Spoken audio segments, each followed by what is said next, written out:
land they consider to be promised eternally to the Jewish people in the Bible. Under international law, the West Bank is Palestinian territory occupied by Israel, and Israeli settlements are illegal. As a breeze drifts through the valley, Othman points to a concrete hut on the opposite hillside.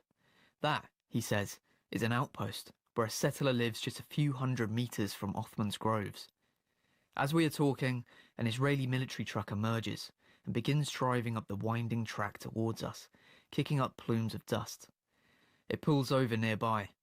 3 young Israeli soldiers get out. "This is a closed military zone," one says, "until 11 a.m. tomorrow. You must leave," he adds, addressing all of us, saying it's due to the recent violence in the area. They are not rude or aggressive, just very matter of fact. Othman and his fellow farmers ask a few questions, but they accept the order. This, they say, is daily life, and they are used to being moved on. They pack up their equipment, heaping the olives they've managed to harvest in a few short morning hours into buckets, and drive off into the hills. The olive trees sway gently in the wind. That was Tom Bennett with our last story for this week. I'm Pascal Harter. The producer was Polly Hope. And you can hear more dispatches about the real lives behind the global headlines by searching for From Our Own Correspondent on bbc.com.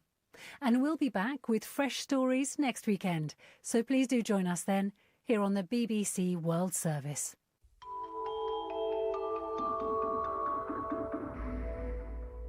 That was the BBC programme From Our Own Correspondent. I'm Saroja Coelho. Have a great day. Good morning, Manitoba, and hello, Winnipeg. I hope you had a great weekend. Thank you so much for joining us this morning on Information Radio. This is 89.3 FM, 990 AM on the app and YouTube, CBC. And here we are, November 3rd already. I have to remind myself. Halloween behind us, Bomber season over, Jays season over. Lots going on this weekend, including a very windy day yesterday, right, in Winnipeg? Just crazy. Today, a little windy as well. I say a little windy. Normally, I'd call gusts at 30 to 50, strong gusts, but it was so crazy yesterday. But that's what we're going to get. A windy day, a high of 9, lots of sunshine in our forecast.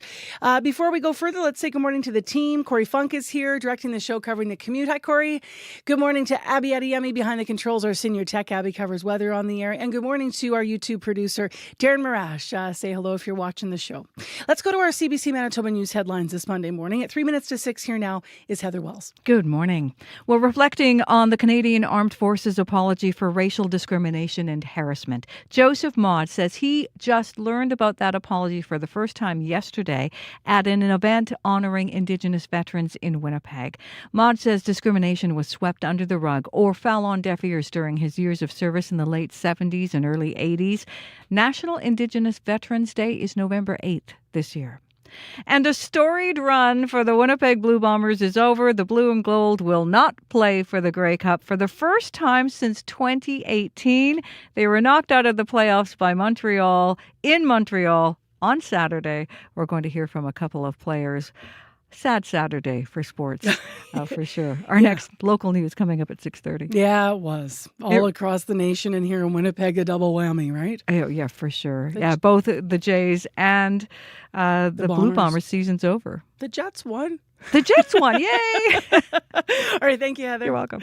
Let's get you around the province for a moment here weather-wise. Brandon is also going to be sunny like Winnipeg and windy, high 9, same forecast. In Thompson, though, clear, sun and cloud this afternoon and a high of 5 degrees is what you're expecting.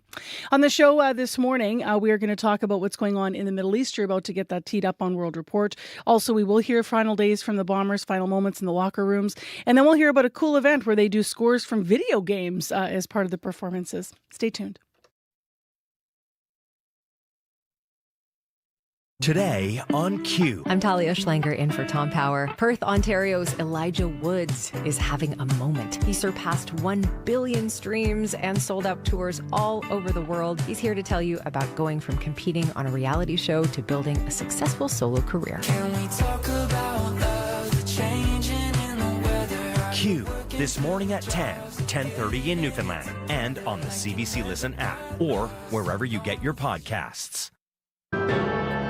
This is World Report. Good morning. I'm Marcia Young. This will be a busy week in Parliament. The Carney government will table its first budget tomorrow. For weeks, Ottawa has been sending a message that tough choices are in Canada's future. The biggest unknown is the size of the deficit. On the revenue side, the federal government has collected over $3 billion from U.S. counter tariffs. But as Darren Major reports, that's less than what the Liberals had forecast during the election campaign. $3 billion is a fraction of the $20 billion the Liberal election platform estimated would be collected this fiscal year. While the fiscal period officially ends in March, Prime Minister Mark Carney removed a swath of tariffs starting in September. He said at the time removing the tariffs would help advance trade talks with the U.S., but a deal has yet to be finalized. Now the Liberals are set to table a budget, and Carney has signaled the deficit will be larger than the last fiscal update. When asked about the revenue loss from removing the tariffs, Finance Minister François-Philippe Champagne defended the move. On the tariff side, I think you would have seen things change quickly. So we always need to adapt and review our posture. But the first and foremost, what we're doing is to support Canadian industry. Catherine Cobden, president of the Canadian Steel Producers Association, says she's not surprised by the $3 billion figure, given that exemptions were granted, including on steel and aluminum product. She argues exemptions should have only been granted to products that can't be produced in Canada. But we really need to fix the remission process in our country. It is broken.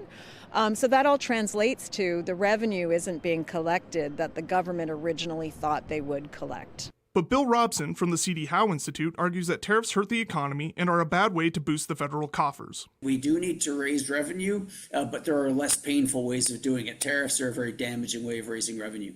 The Finance Department says more details on the money collected from retaliatory tariffs will be released in tomorrow's budget. Darren Major, CBC News, Ottawa.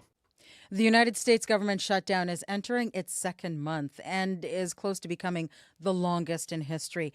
Thousands of federal workers are either furloughed or working without pay. Services are suffering, and so are millions of households who rely on SNAP. The food stamp program is at risk of running out of funds. But the White House has been ordered to keep the money flowing, and it faces 2 court deadlines to show how it plans to make that happen. The CBC's Willie Lowry joins me now from Washington. And Willie, what can you tell us about this deadline? So the Trump administration has until noon to advise a federal judge in Rhode Island whether it will comply with a court order demanding that it at least partially fund the Supplemental Nutrition Assistance Program, better known as food stamps.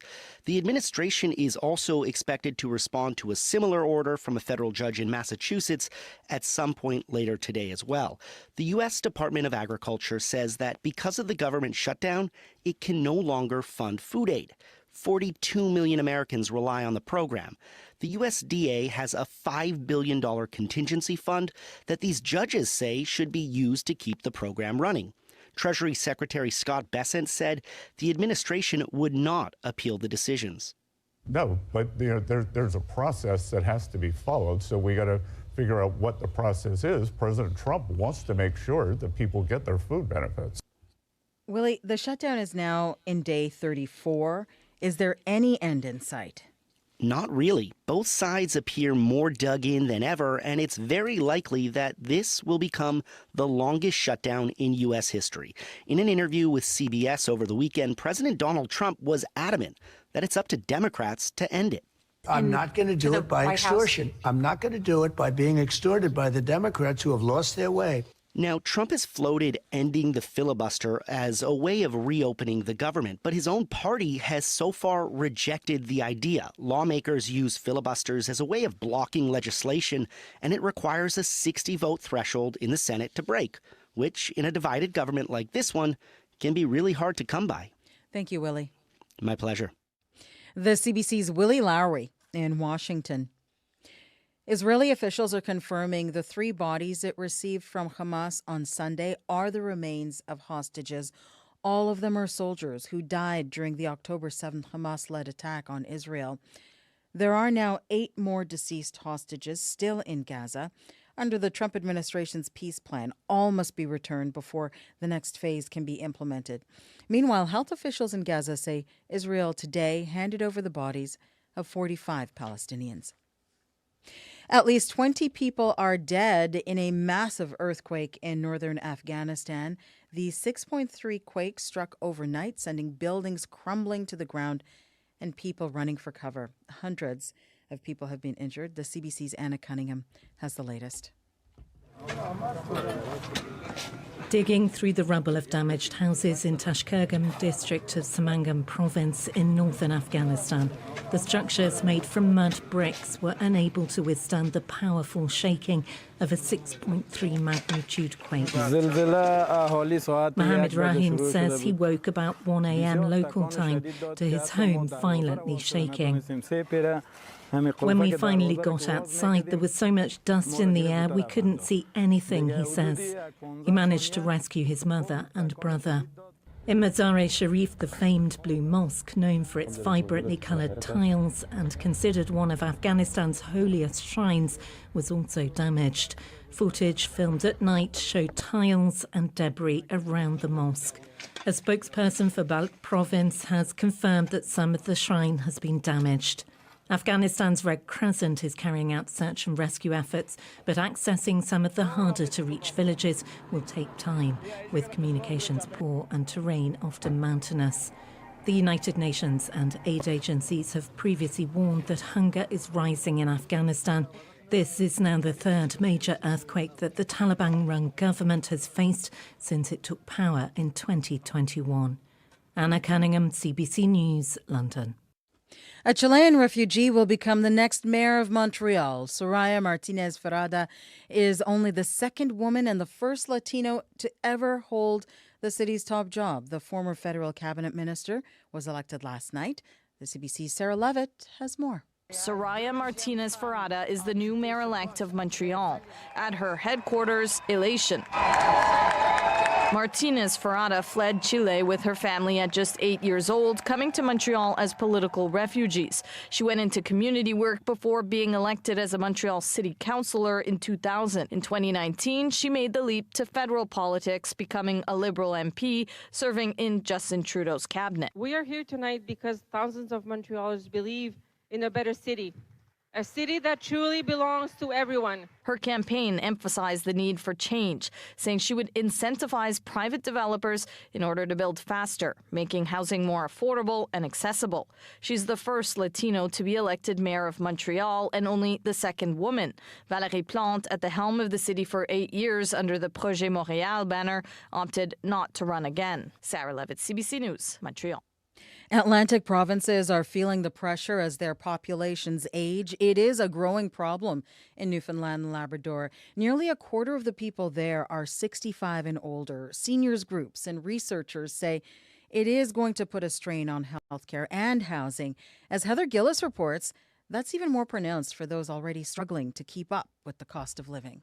People think, once you get 65, 60, you're no good for nothing or nobody, just fall among the wayside. I don't believe that. 84-year-old Bob Burton in St. John's says seniors have contributed a lot to Newfoundland and Labrador. They put the apples on the trees and they put the berries on the ground, Statistics Canada says for the first time, a quarter of people in the province are now 65 or older. Well, Newfoundland and Labrador has what Stats Canada calls the golden age threshold.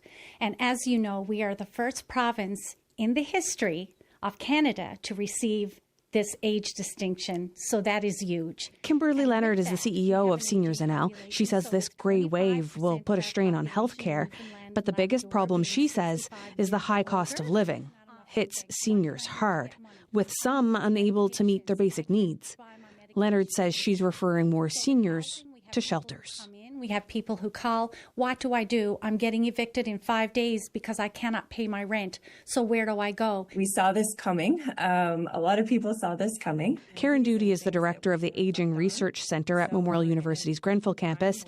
She says an aging population also brings opportunities. We have a large segment of our population that has just an abundance of wisdom, knowledge, and lived experience that they are more than willing to share. Both Leonard and Doody say looking at how much seniors receive from pensions could be a big help for those struggling to make ends meet. Heather Gillis, CBC News, St. John's. And that is the latest national and international news from World Report. News anytime at cbcnews.ca. I'm Marcia Young.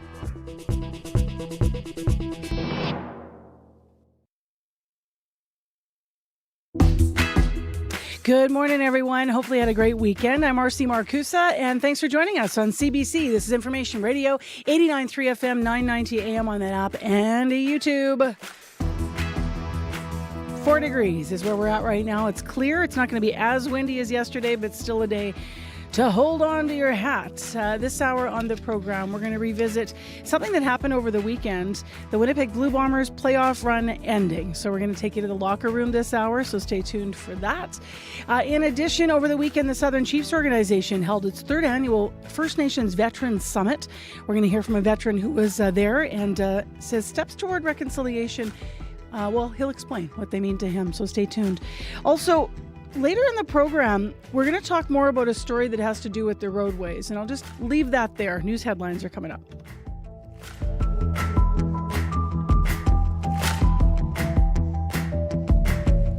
Here now is Heather Wells. Good morning. The city of Winnipeg begins enforcing new rules in 2 weeks, limiting where homeless encampments can be set up. Well, CBC mapped out where those restrictions will apply downtown, where most of the encampments are located. We found much of the area, including riverbank parks, could fall inside those restrictive zones. At one of the camps behind the Granite Curling Club, Janine Desjardins says she has nowhere else to go and won't leave. A giant road washout is raising safety and travel concerns in southern Manitoba. The road outside Rosenort began cracking last spring, and now the chasm is about 6 meters deep, 9 meters wide, and close to 30 meters long. It remains unrepaired, and Fisheries and Oceans Canada has jurisdiction over the waterway that split that road. What does that mean when it comes to making repairs? We'll hear in our next local news coming up at 6:30. All right, Heather, thank you. Thank you. Into the forecast we go. Abby Adeyemi, you're still here? You didn't blow away. I didn't blow away. But I know yesterday was a bit intense with the winds blowing here and there. And I know I was at one of the stores and this family came back from the store with their shopping carts and we're loading into the car, into the vehicle. Yeah. And the kid was like in a hurry to get into the car and he opened the door and the wind just grabbed it. Yeah. But the sad part, it went wham into the car next. Oh, no, that's the worst. So I just told him, leave a note. Yeah, right? Leave a note. It was blowing so hard. My backyard's pretty, because of just the way the fencing is in the houses, it's pretty sheltered. But it was gusting, and then all of the leaves would come in, and they were raining. The dogs didn't know what was going on. They were very confused. It was beautiful in some ways, but wow, it was really windy. Very windy yesterday. Yeah. We're going to have something similar today, but let's talk about the sunshine we'll be getting today. It's going to be bright. Some breezy conditions across board this lovely day. Sunshine covers most of the province. While that winds will pick up this afternoon, it's going to stay pleasantly mild for, I call it early November. The south is going to be seeing some warm conditions and gusty sunshine will come with that. While up north it stays cooler and calm. Winnipeg here, 4 degrees at this time. Sunshine rules the day. That will last through the day with steady winds coming from the west, and that should keep things a bit crisp and comfortable for this time of the year. We'll reach a high of 9 today. We reach about a high of 6 degrees today for the city, and tonight some few clouds will roll in across board. Similar conditions. We're going to see highs between 9 degrees to 10 degrees across board. But for now, it's 4 degrees in Winnipeg. Plenty of sunshine on the way. All right, thanks, Abby. Thank you. Just talking on the weekend, Corey Funk, with someone about how you can't beat the blue sky and the sun. If we have to, lose the warmth, that's still a nice thing about Manitoba. Yep. The commute, how you doing? How is it?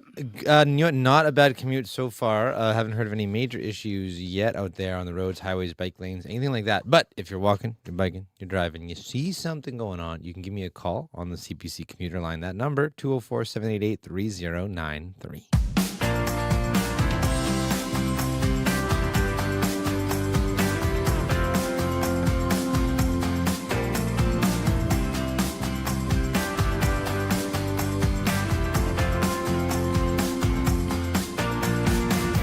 And It's always worth saying a few times this morning that it's going to get brighter earlier, and you're not late for work. It is not 7:14. It is, in fact, 6:14 a.m. Well, next on the show, Remembrance Day is 1 week from tomorrow. And as I mentioned, First Nations veterans did gather in Winnipeg over the weekend. The Southern Chiefs Organization hosted their 3rd annual First Nations Veterans Summit, celebrating, honoring, and supporting veterans from First Nations. CBC's Gavin Axelrod was there and caught up with Joseph Maud, who served for 6 years with the Canadian Armed Forces. What does it mean to you to be a First Nations veteran? It means a lot to me. Like I've had other older cousins join in the military, 2 first cousins that did 25 years in. So I just had that inner feeling or whatever to serve, and that's what I did. Indigenous Veterans Day is not too far away. What does that day mean for folks who have served that are Indigenous, do you think? Oh, it's awesome. I've known about this for a while now, and I always participate, whether I'm at home or here. We want, and I want, our neighbors, our non-Indigenous neighbors, to come and support us. Because it's all about freedom and serving. Canadian Armed Forces recently issued an apology for some of the discrimination that members faced. What did you make of that apology? So I only learned of it today. It's a start towards reconciliation. I'll just say it's a start. I'm invited to other meetings and to talk about reconciliation.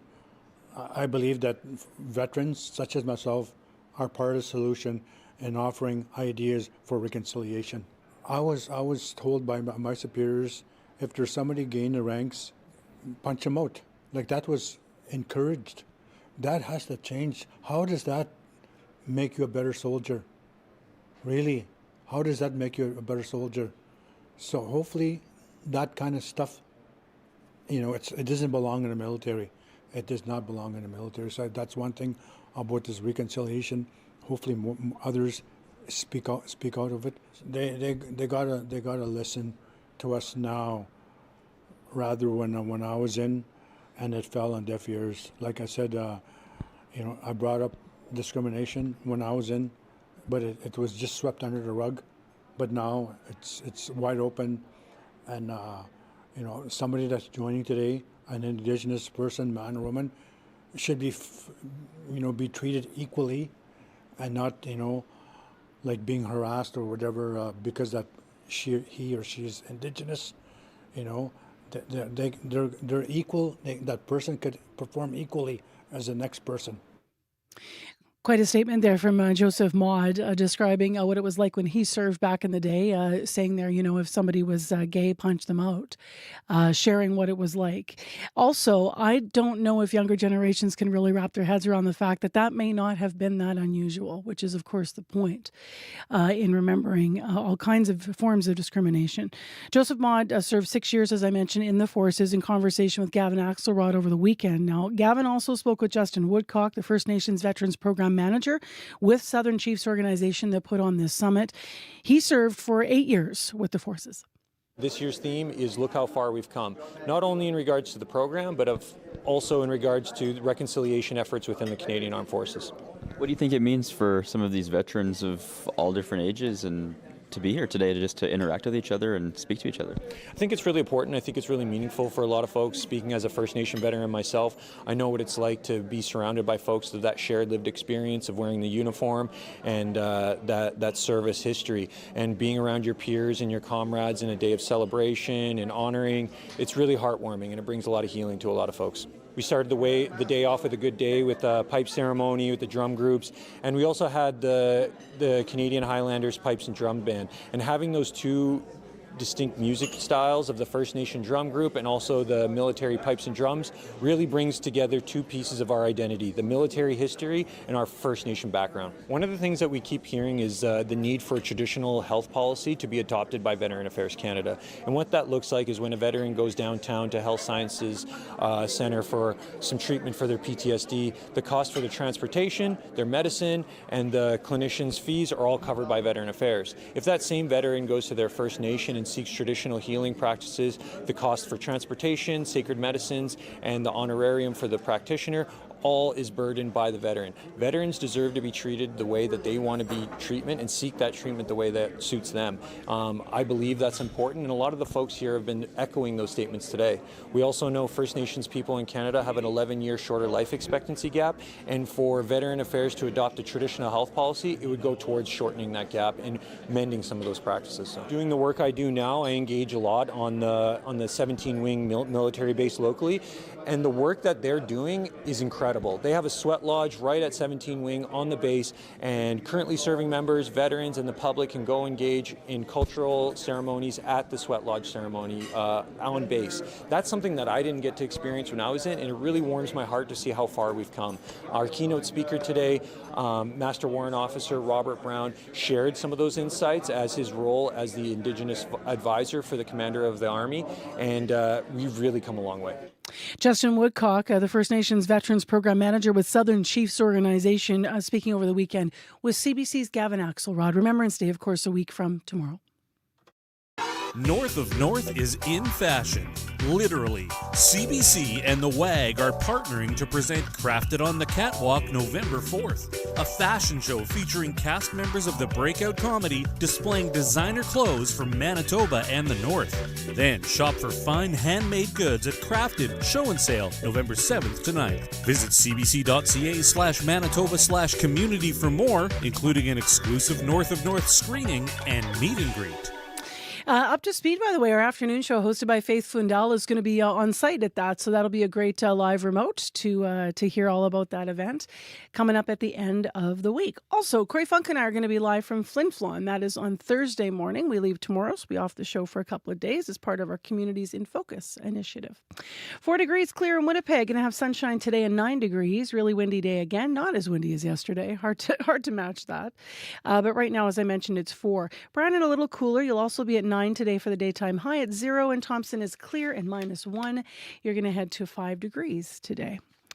Well, if you were listening to World Report, you heard a little bit about what's happening. The ceasefire between Israel and Hamas in Gaza has been in place now since October 10th.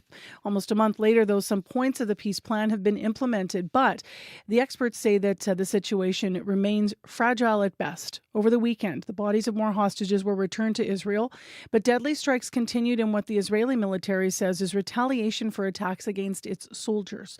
For a closer look at this morning, Jesse Rosenfeld is with us, Canadian contributor to Rolling Stone magazine, and he joins us with from Ramallah with his perspective. Good morning. Good morning. Thanks for having me. Thanks for being with us. So how confident are you that negotiations will continue to move on to the next phase given the recent developments?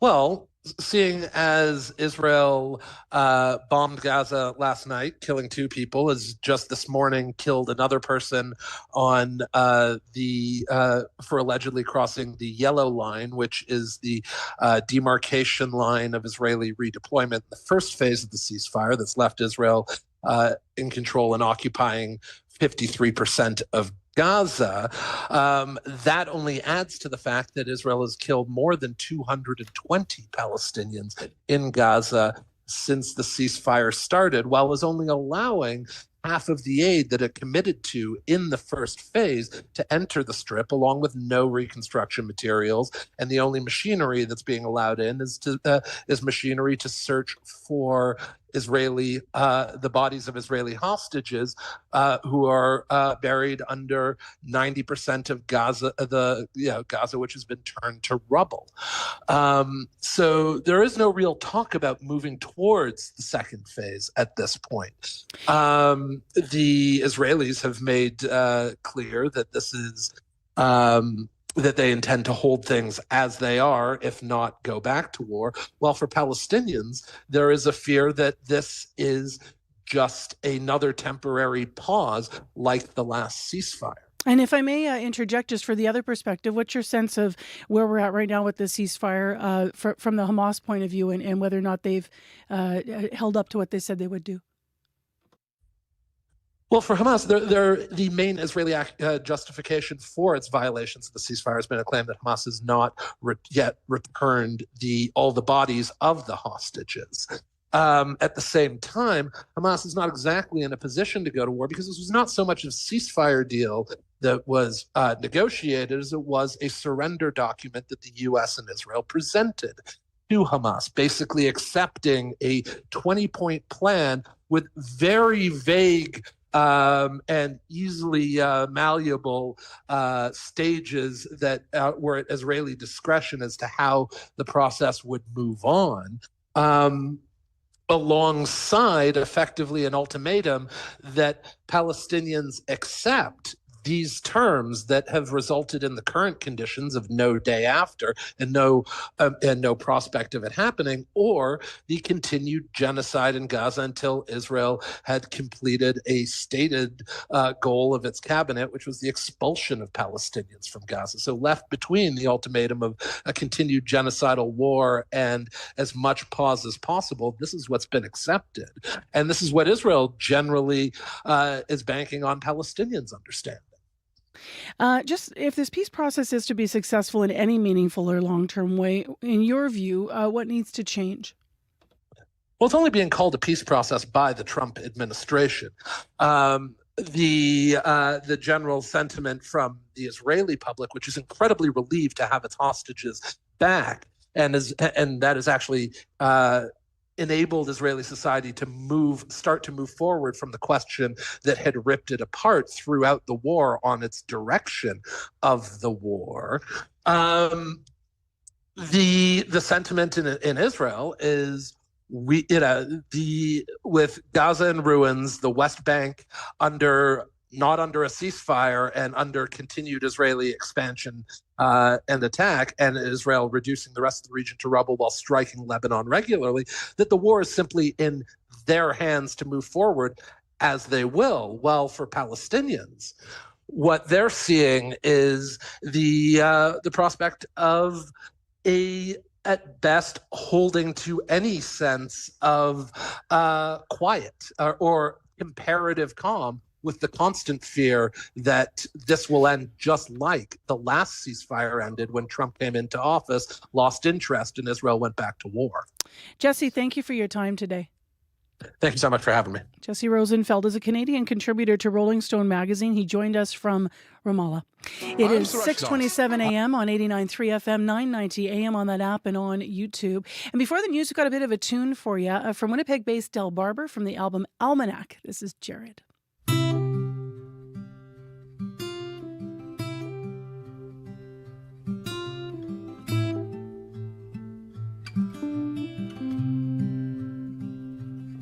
Jared was 6 foot tall, 300 pounds. His shoulders were wide and his belly was round. His mouth was the size of a quarter, but he always wore a smile. He was a pleasure to have around when the nights got wild.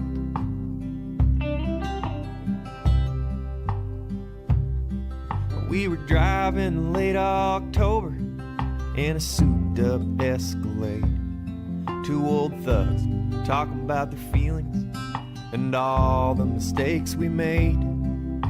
It's hard to know just how you end up wherever you're at till you're driving around with 25 grand, an unmarked bill, and a big black Cadillac. I ain't chasing that lonely feeling, I ain't looking for a way out. Just making the most of what's on my toast, and then I'm choking every single crumb down. I ain't saying I'm a good man, but I sure as hell ain't all bad.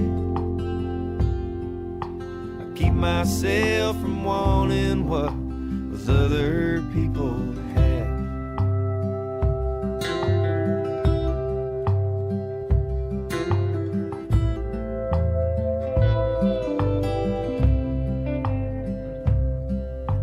Jared was a little different. He seemed to see the good in everyone. Never once did he hesitate to get the dirtiest of dirty jobs done. So when I got the call from the big man, I said yes sir and hung up the phone. Stop the truck, take a leak before I send him to his final home. And with finger on the trigger. I asked him to turn around.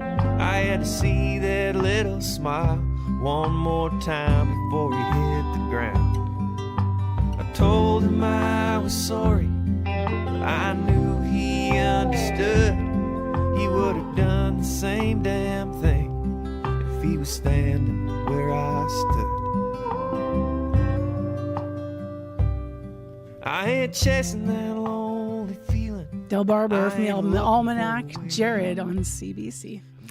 Coming up, business news and then more information radio. Right now, though, it is your CBC Winnipeg News. This is CBC News.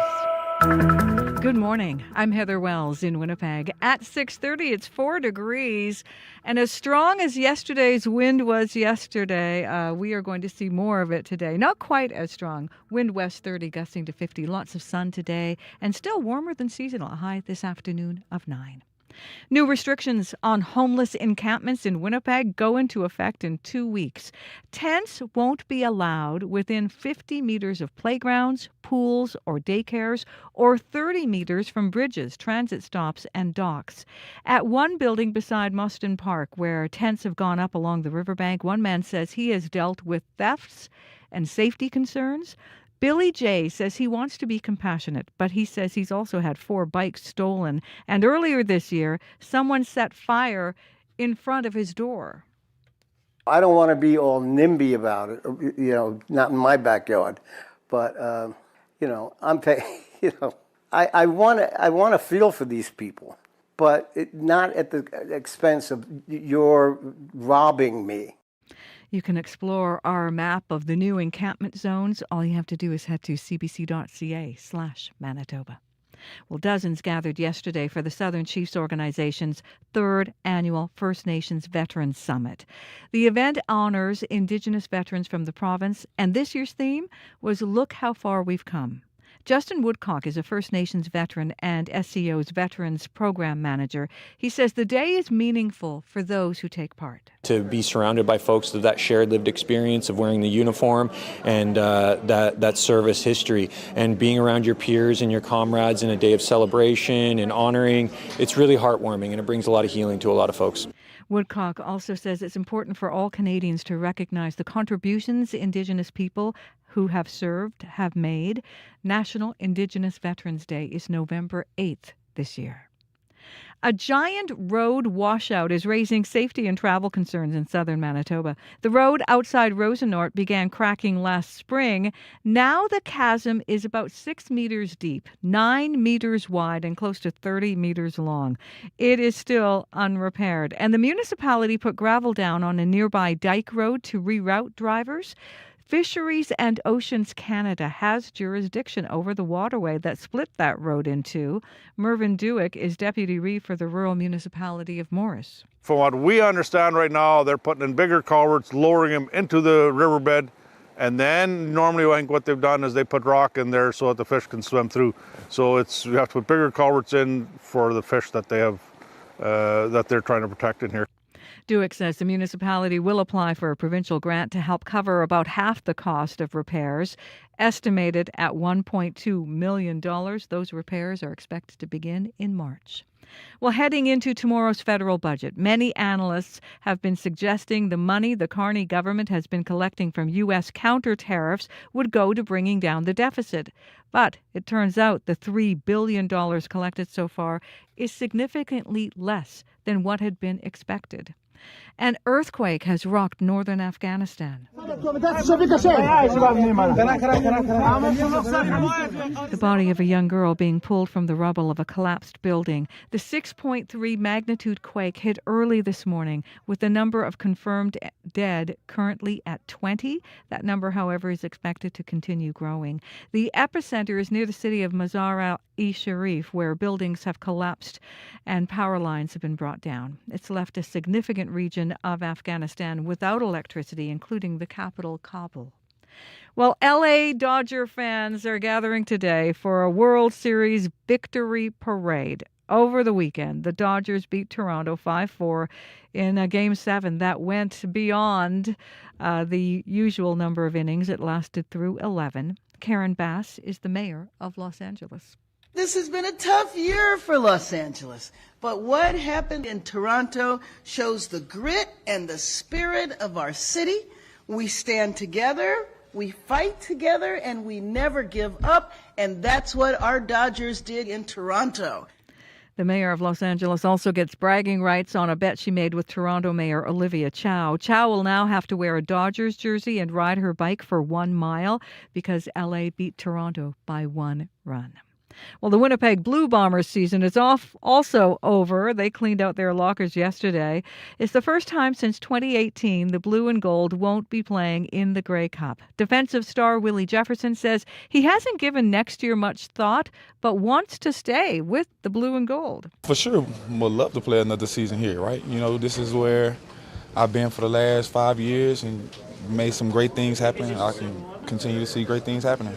Jefferson's a 6-time CFL All-Star and won the league's Most Outstanding Defensive Player Award in 2019. He is among a handful of Bombers players eligible to hit free agency in the off-season.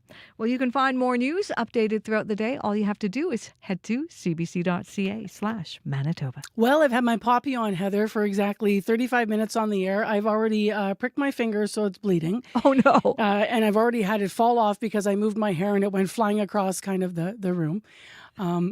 That's the story of poppies, right? I know.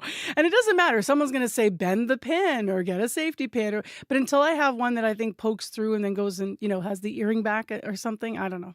Yeah. Our reporter, Megan Ketchison, walked in and she says, I lost it somewhere between my house and the car. Yeah. What is it? Why can't we just figure it out? Thank you. Thank you.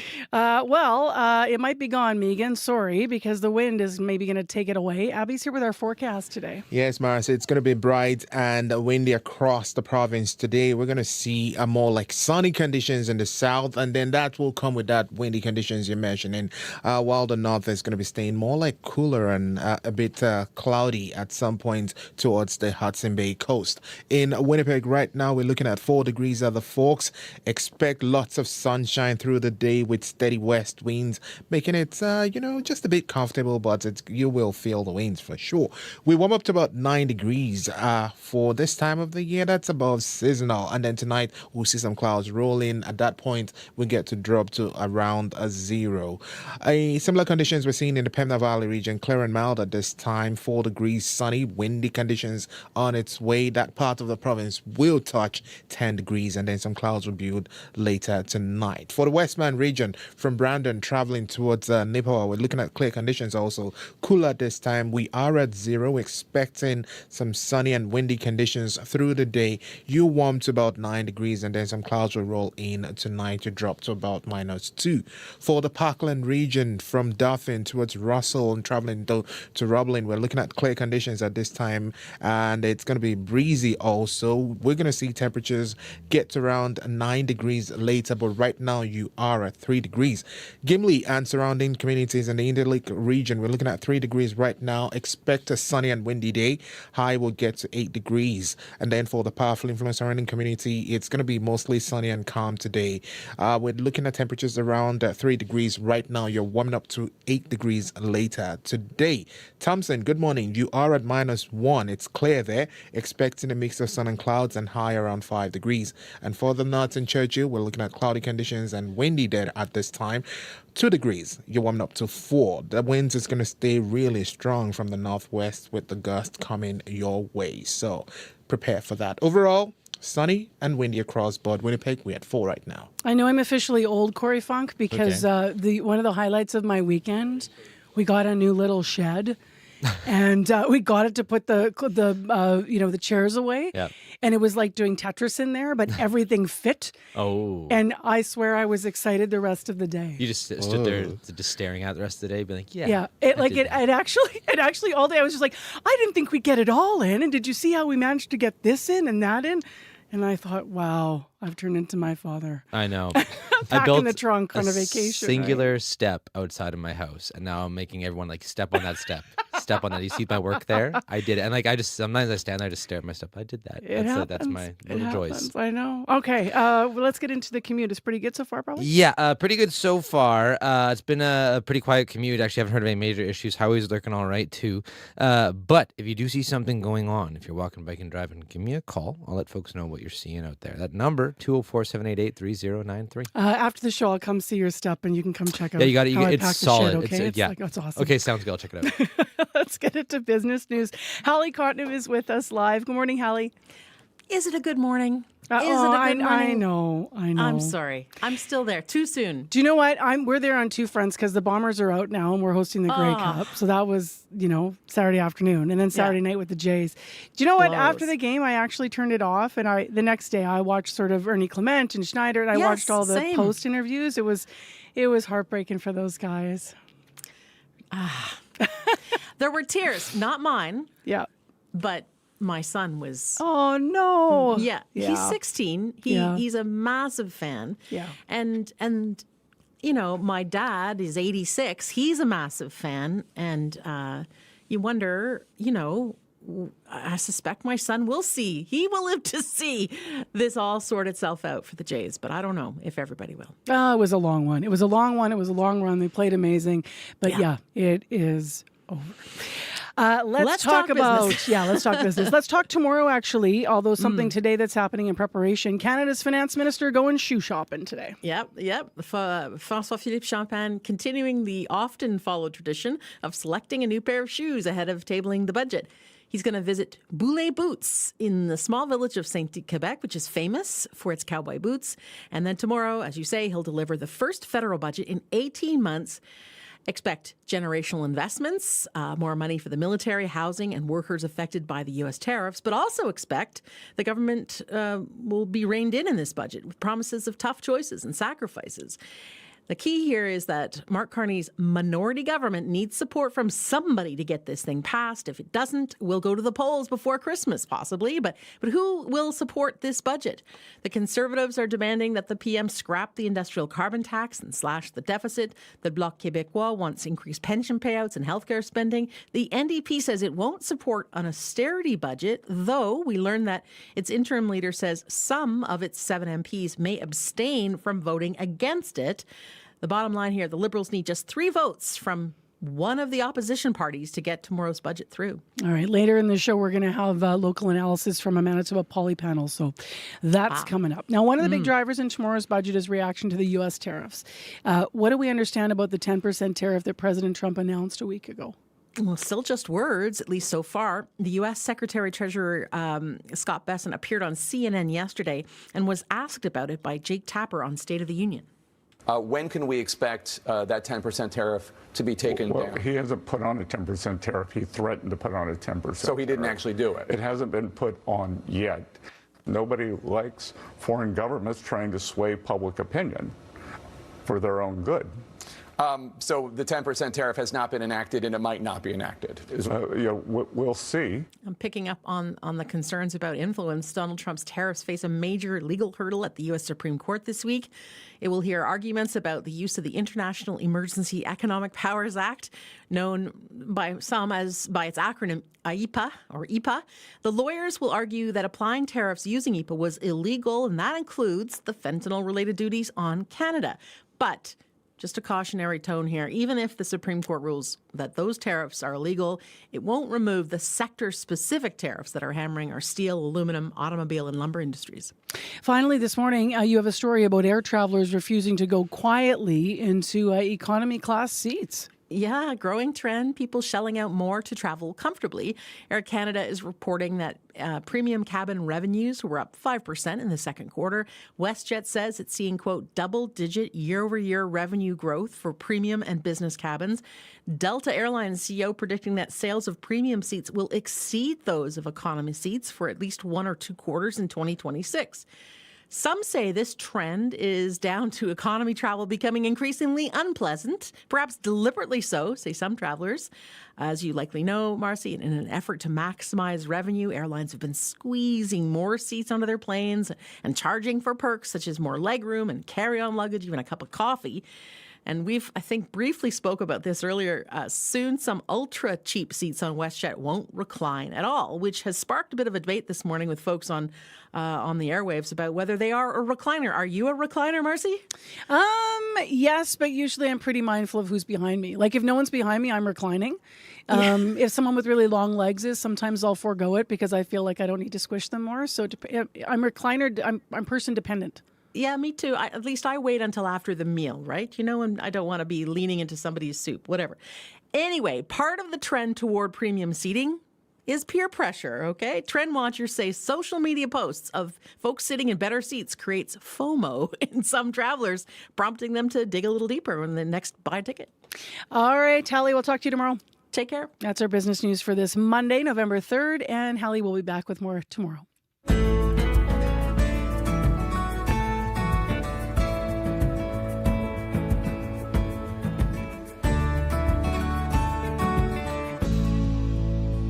Oh, who doesn't feel kind of bad for the Winnipeg Blue Bombers, given that we're hosting the Grey Cup this year? Their season, as we've been telling you, did come to an end over the weekend.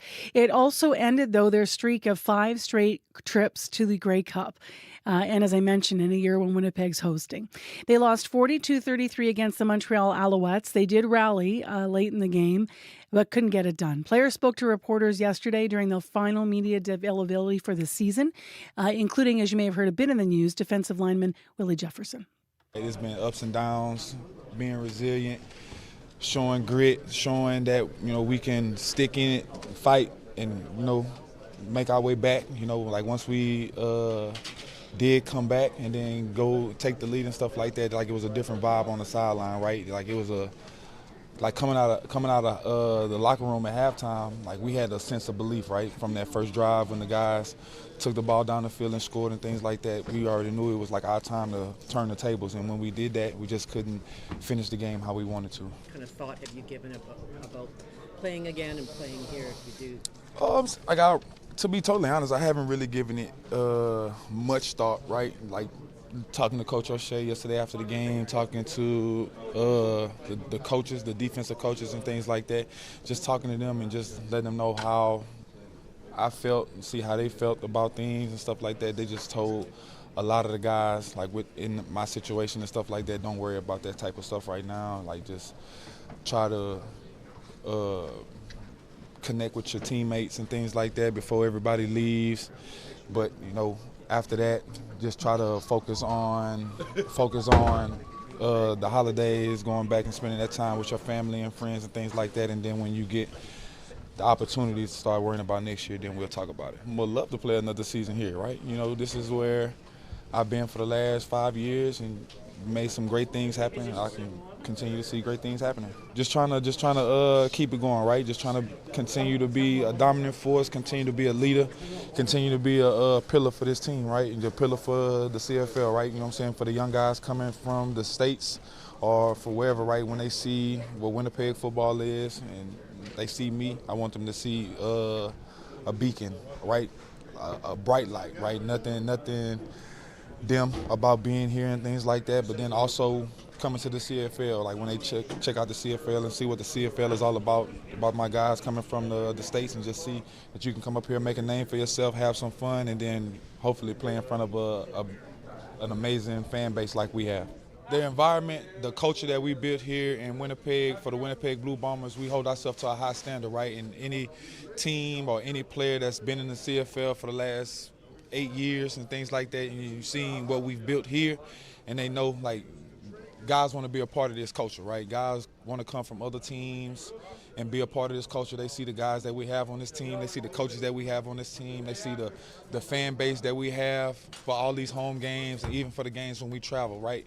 They just want to be a part of the Winnipeg Blue Bombers, and I can see nothing but it continuing to grow, right? This was an amazing year. We had so many great things happen on the offensive side of the ball, defensive side of the ball, special teams as well, and you can just see it continue to grow.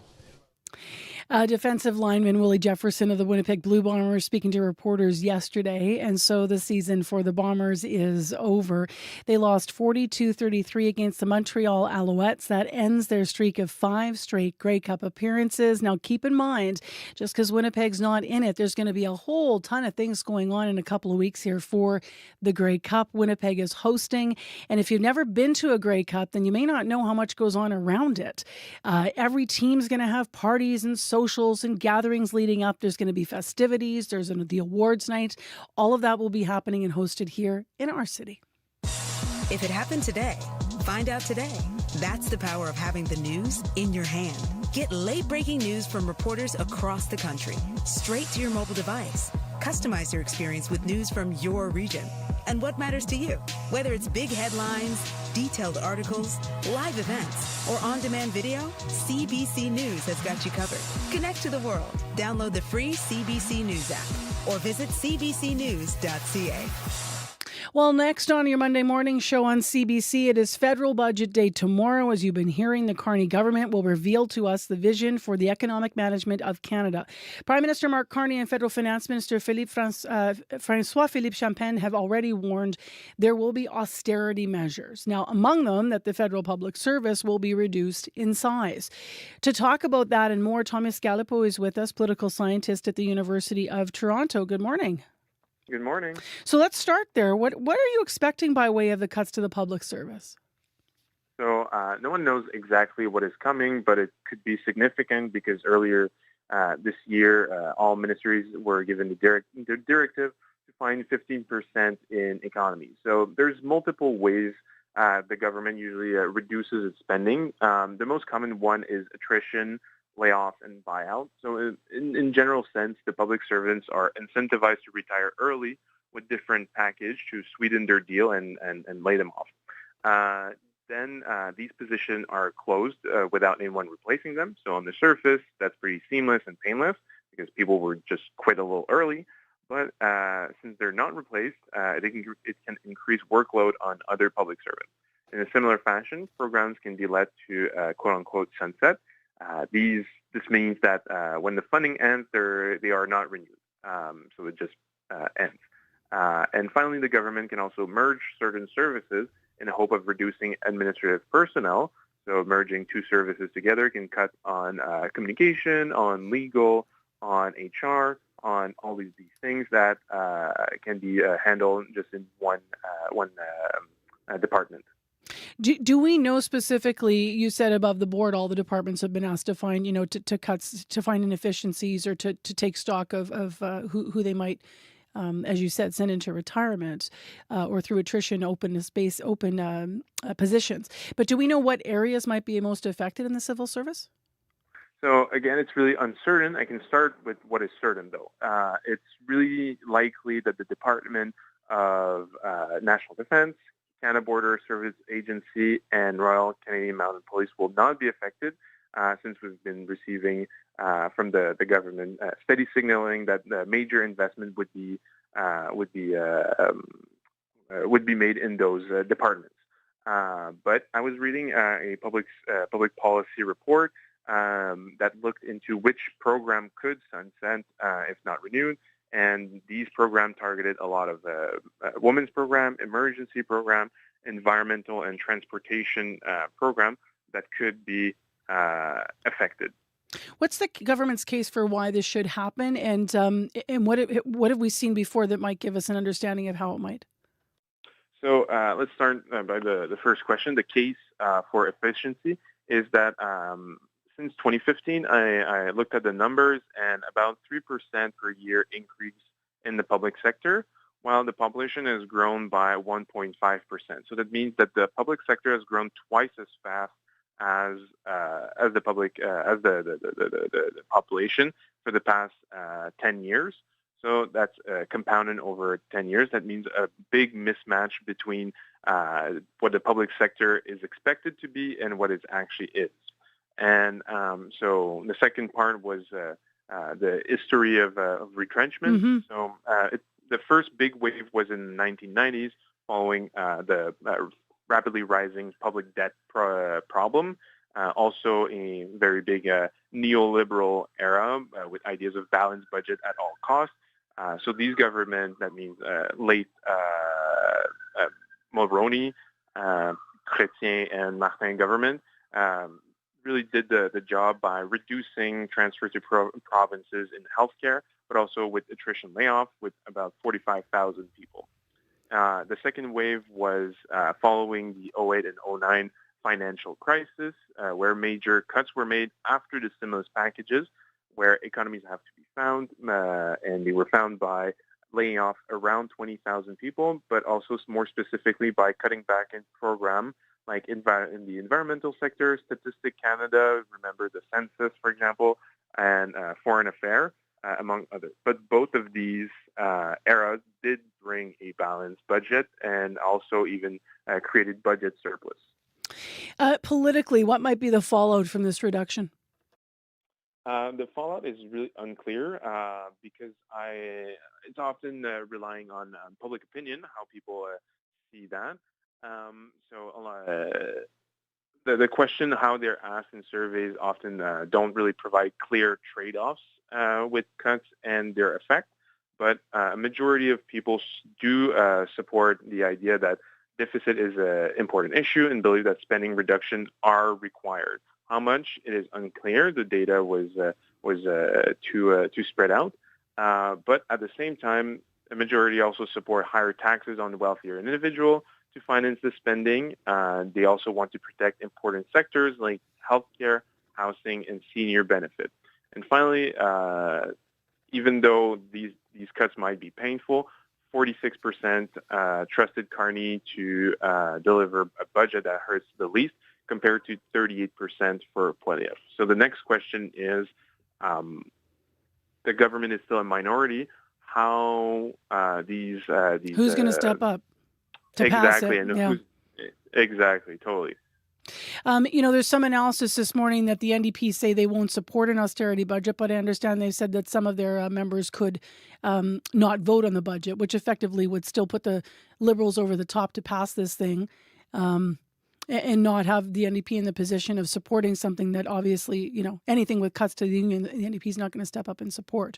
So that could be a possible path forward, I guess, Thomas. Exactly. Usually, have we seen in the past 5-6 years, the NDP has always been to the side of the Liberal Party to help them when they were in a position of minority. Mm-hmm. All right, we'll leave it there. Thank you for your time. Thank you so much. Thomas Galipeau, political scientist at the University of Toronto. We have more analysis coming up tomorrow being Budget Day, Mark Carney's first budget. Remember, he got in the spring and he delayed his budget until now.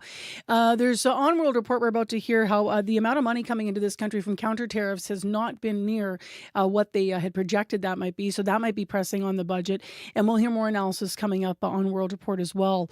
It is now 3 minutes to 7 a.m. on your Monday morning, November the 3rd. Let's find out what's making news in Manitoba with your headlines. Here's Heather Wells. Good morning. Well, the city of Winnipeg begins enforcing new rules in 2 weeks, limiting where homeless encampments can be set up. CBC mapped out where those restrictions will apply downtown, where most of the city's encampments are located. We found much of that area, including riverbank parks, could fall inside those zones. And at one of the camps behind the Granite Curling Club, Janine Desjardins says she has nowhere to go and has no plans to leave. A giant road washout is raising safety and travel concerns in southern Manitoba. The road outside Rosenort started cracking last spring. It has now been obliterated. And the problem is a waterway that split the road in two, but that waterway comes under the jurisdiction of Fisheries and Oceans Canada. We'll hear more in our next local news coming up at 7:30. All right, thanks, Heather. Thank you. We also have more on both of those stories ahead on the encampment and the map and the work that CBC has done. Cameron McLean, our City Hall reporter, is going to be in studio to walk us through all the data and what it looks like. Also, we will talk about that, whether you call it a washout, infrastructure caused collapse, or sinkhole. Same problem in the road, for as you heard around Rosenort. So we're going to have that as well. Plus, still ahead.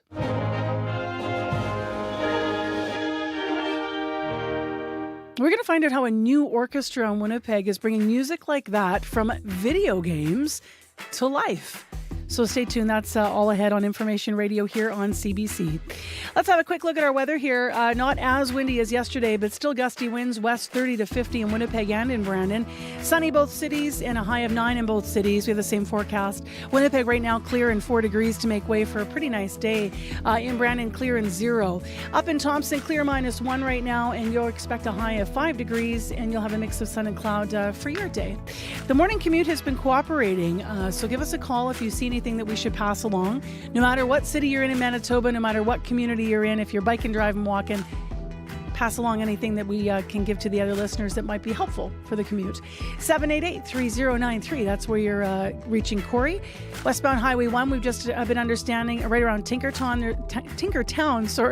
there's a stalled truck in the left lane, so that might catch you off guard. Jody, just getting that in under the wire. Thanks for calling.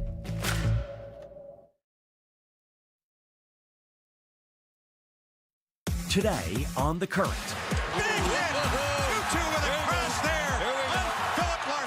I'm Pia Chattopadhyay. Jordan Tutu is a legend as an Inuk hockey star, moving from a traditional Inuit lifestyle to NHL arenas. But he's also a mentor on issues of addiction and mental health. Jordan Tutu coming up on The Current. The Current, this morning at 8:37, 9:07 in Newfoundland, and on the CBC Listen app.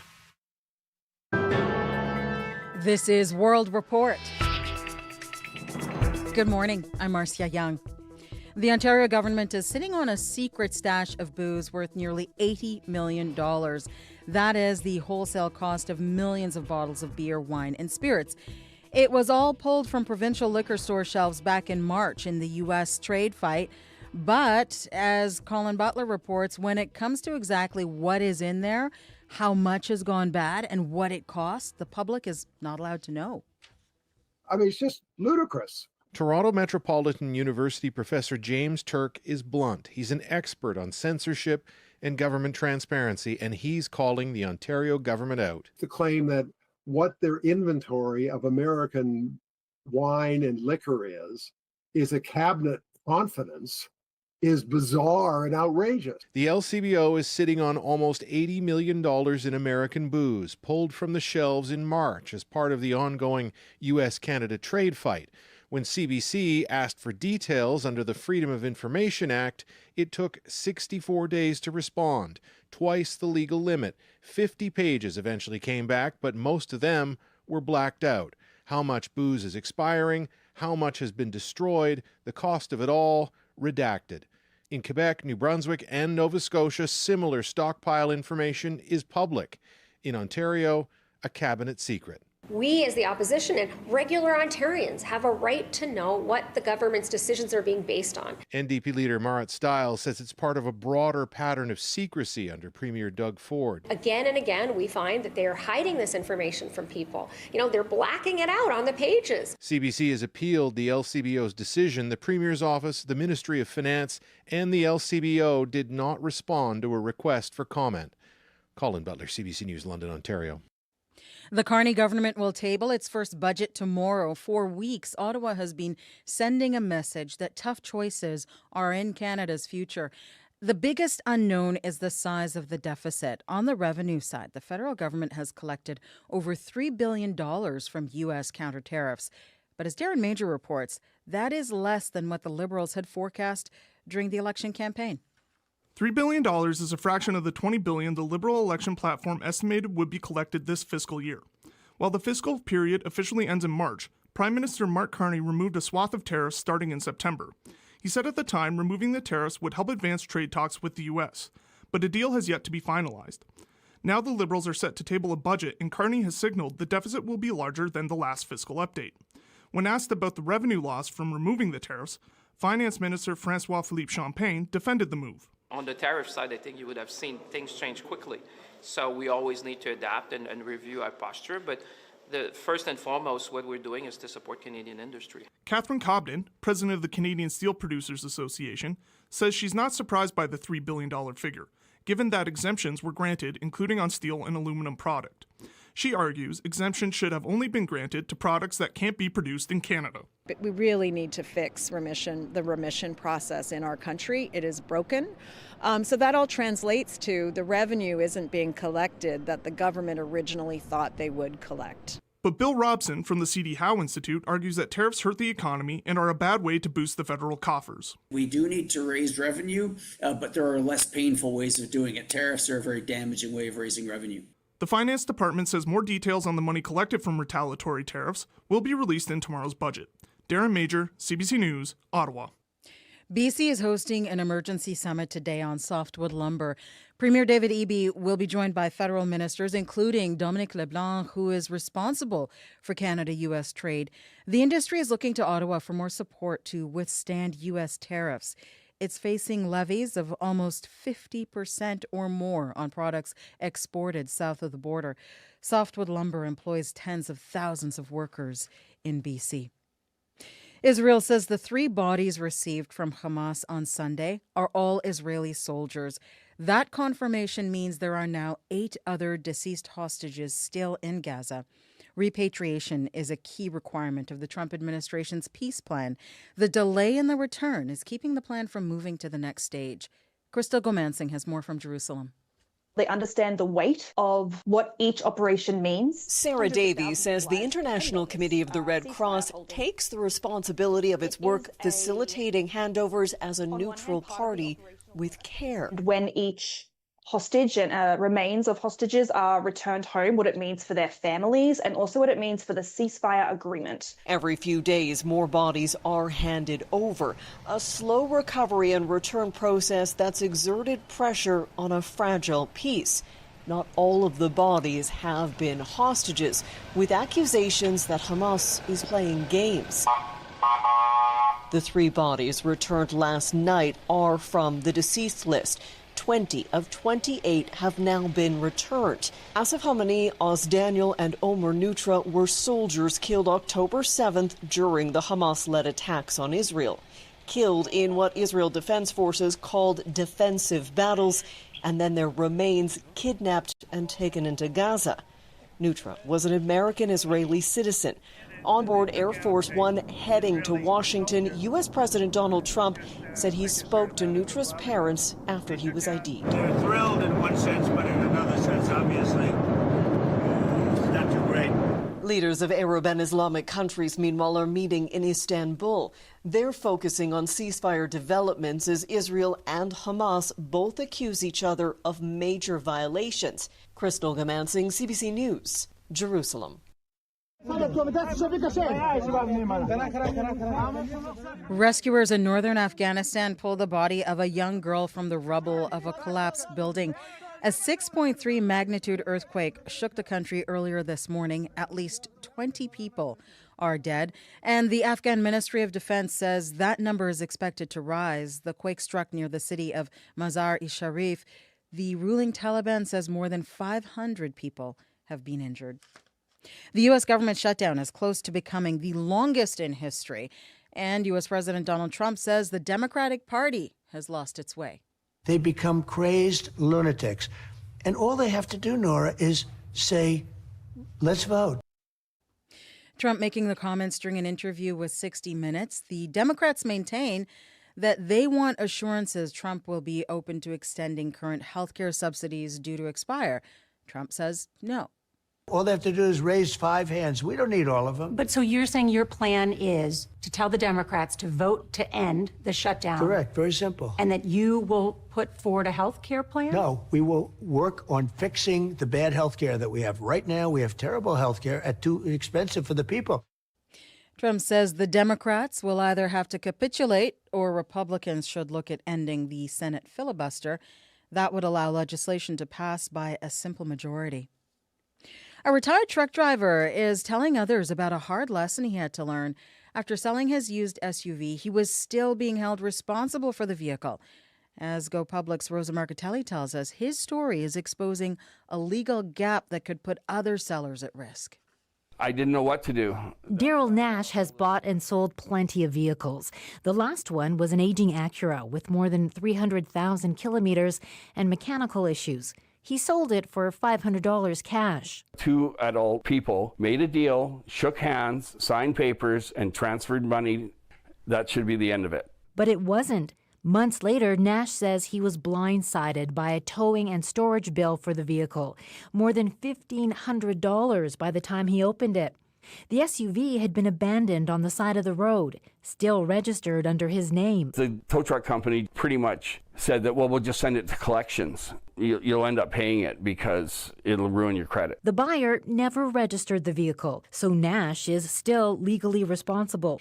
A loophole in the law that leaves sellers on the hook for tickets, towing fees, even criminal liability. Lawyer Scott Stanley says it's an easy fix if provinces are willing. A lot of provinces have the same gap, as I understand it. It would be a simple fix just to make it a mandatory transfer at the time of sale. A simple fix, yet very few provinces have closed the loophole. Those that have require both the buyer and the seller to register the sale with the province, taking the seller's name off the record. How simple is that? But BC and others say they aren't planning any changes. Nash says he's refusing to pay a bill for a vehicle he no longer owns, for a buyer he can't find. Rosa Marcatelli, CBC News, Calgary. And this is the most read story at cbcnews.ca. Rosa has more on this story, including how to protect yourself if you're selling a used vehicle. That is the latest national and international news from World Report. More at cbcnews.ca. I'm Marcia Young.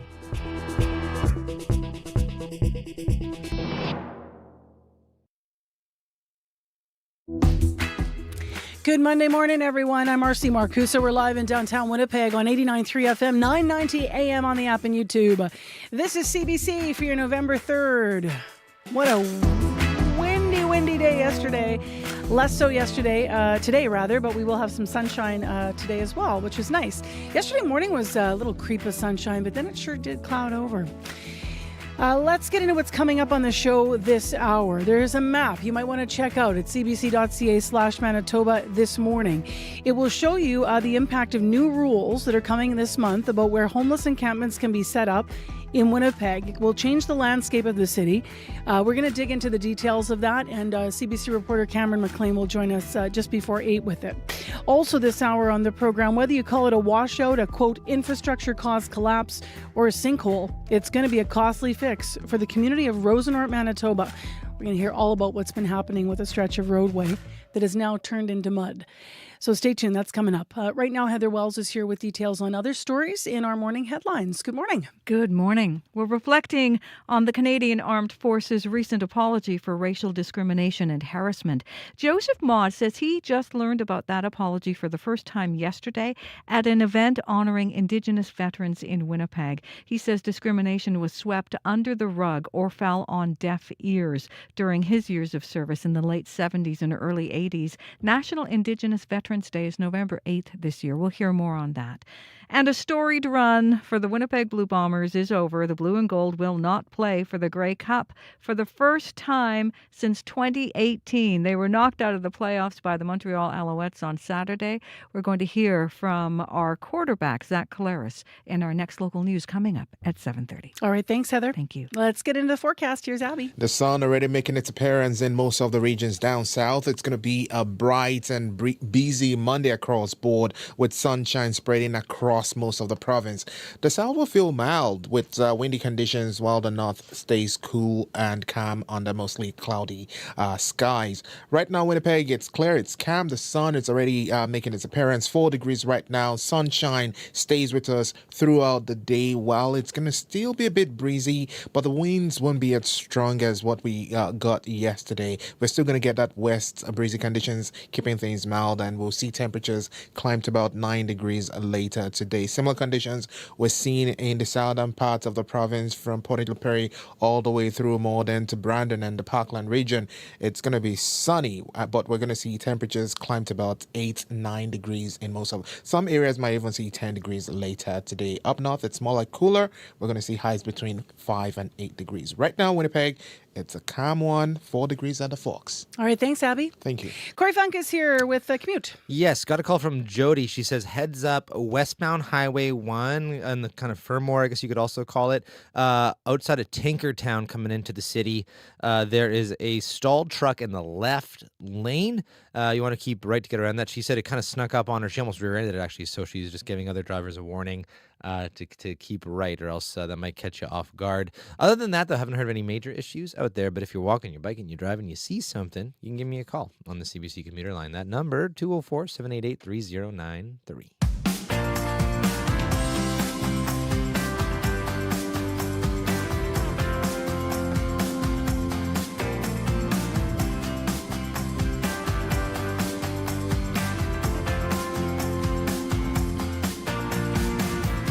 Well, would you look at that? I know it's the time of year when at the end of the day we're going to lament the darkness, but to start the day, it's already bright outside. It's 7:14 a.m. That, of course, because we had a time change yesterday, the fallback of an hour, so we're already seeing that sun come up. Don't forget to change your clock. It is 7:14. You're not late. Next on the show, let's build on the story that Heather's had in the news this morning. To the town, it is a, quote, sinkhole for the federal government. They're calling it a, quote, infrastructure-caused collapse. But regardless of what you call it, is causing grief for the residents of Rosenort, Manitoba. This is a massive hole. It is impassable for cars. It is located on Pleasant Valley Road, and it's taken out both lanes. It's left a single skinny piece of land on either side. Water from the Morris River surges on one side of this hole to the other through a collapsed culvert. CBC's Jim Agapito went to the arm of Morris to see it for himself. Along this country road, there's an issue. This sinkhole is cutting off access for nearby homes, causing stress for the community of Rosenort, Manitoba. It's a fair-sized sinkhole that we have here. According to Deputy Reeve Mervyn Dewick, the hole first appeared in April. 7 months later, it's grown significantly. Essentially, it's the culverts that let go, either rusted or separated, and it creates a cavern underneath, and it just slowly erodes underneath. This could have been going on for, who knows, a year already. I would say it's roughly 20 feet deep, 100 feet long, 30 feet wide. People who live here say it's posing challenges for the community. It's road access for the 2 yards that are immediately across here that are caught between the Morris River and the diversion that we have. What we have done to help them out is we graveled the dike road, which is strictly for their use and not for public use. What it means is that 2 residents can use the dike road, while the rest of the community finds a workaround, which means longer commute times in a community that already has limited roads. And it poses a safety hazard, as resident Luke Corbett explains. I mean, the drop there is somewhere between 12 and 20 feet. It's a big drop. Well, there's a few families that would come by very often, and I would just caution them that things were actively falling in and we didn't want anyone to get hurt. But in order to start repairs, the municipality needs approval from the Federal Department of Fisheries and Oceans. They want the fish ladders. From what we understand right now, they're putting in bigger culverts, lowering them into the riverbed. And then normally I think what they've done is they put rock in there so that the fish can swim through. They needed input on this project. And that's because it's shared with the Morris River, is that correct? correct? It is the Morris River that we're crossing. It's caused us a little bit of grief. In a statement to CBC, the Department of Fisheries and Oceans said they provided advice on how to protect the fish, their habitats, and stabilizing the water crossing. They also gave guidance on how to replace a culvert under the Fisheries Act. But the Reeve says this community will have to be patient for that work to begin. First of all, we got to get engineering done and jump through all the government hoops, and then we got to find a way to fund it. I mean, 1.2 million, if that's where it ends up being that we have to do, that's going to take a little bit to do that. Luke Corbett says he just wants the repairs to start. When you start bringing in different government agencies that need to make decisions and say this is who's going to do this, that's not happening within a year. And that means people living here are going to have to take the long way around for the foreseeable future. Jim Agapito, CBC News, Rosenort, Manitoba.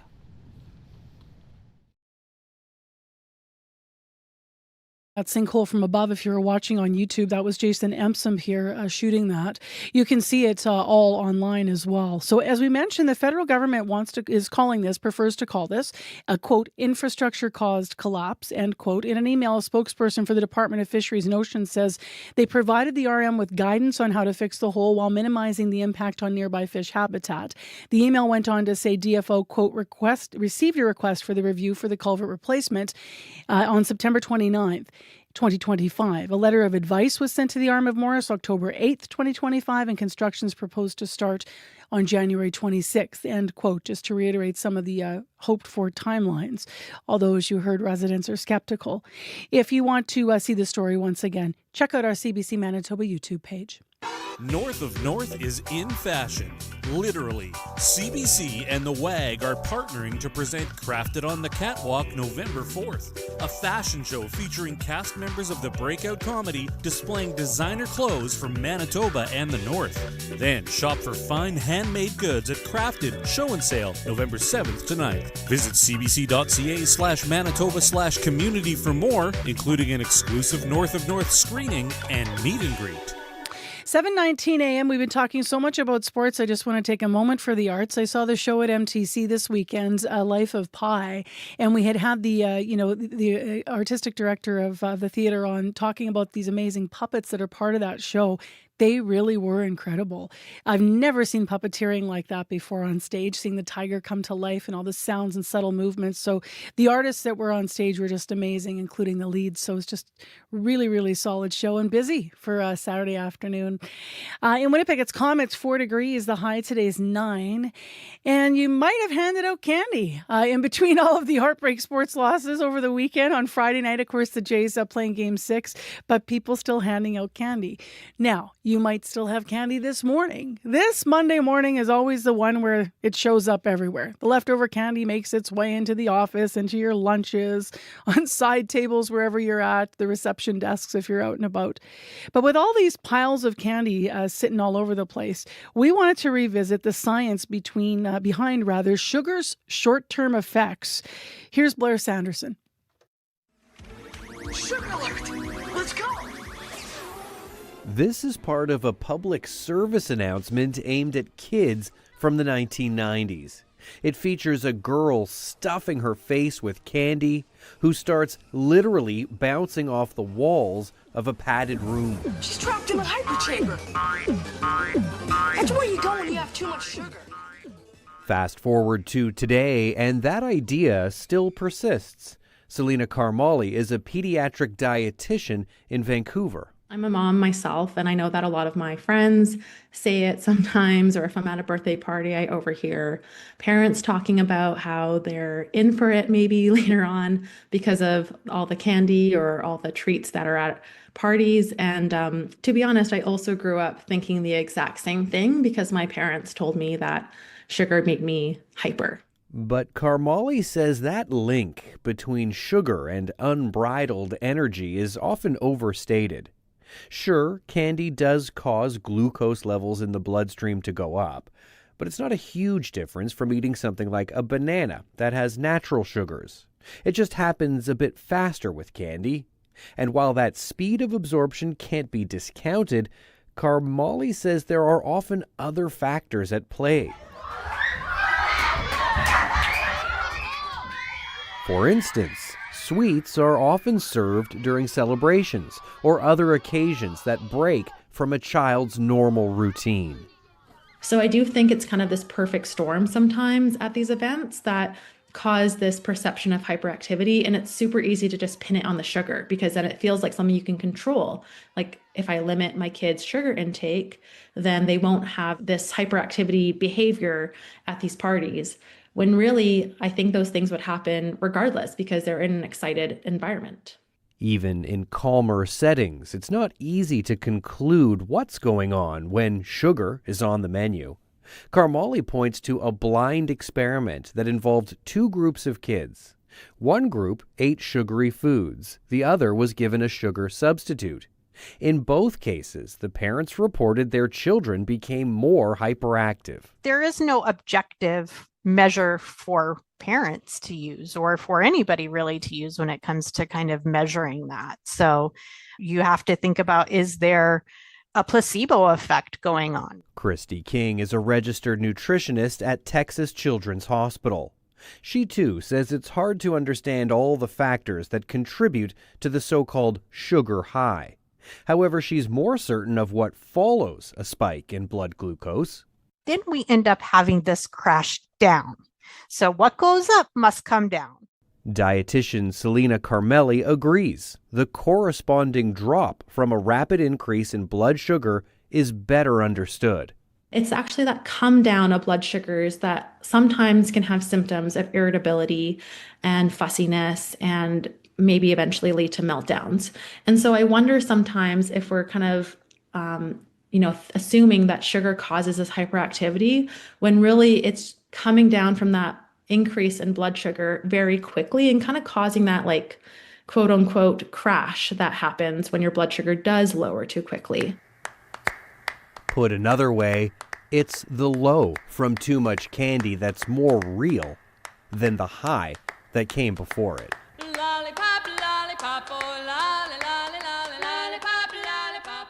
For CBC Radio, I'm Blair Sanderson.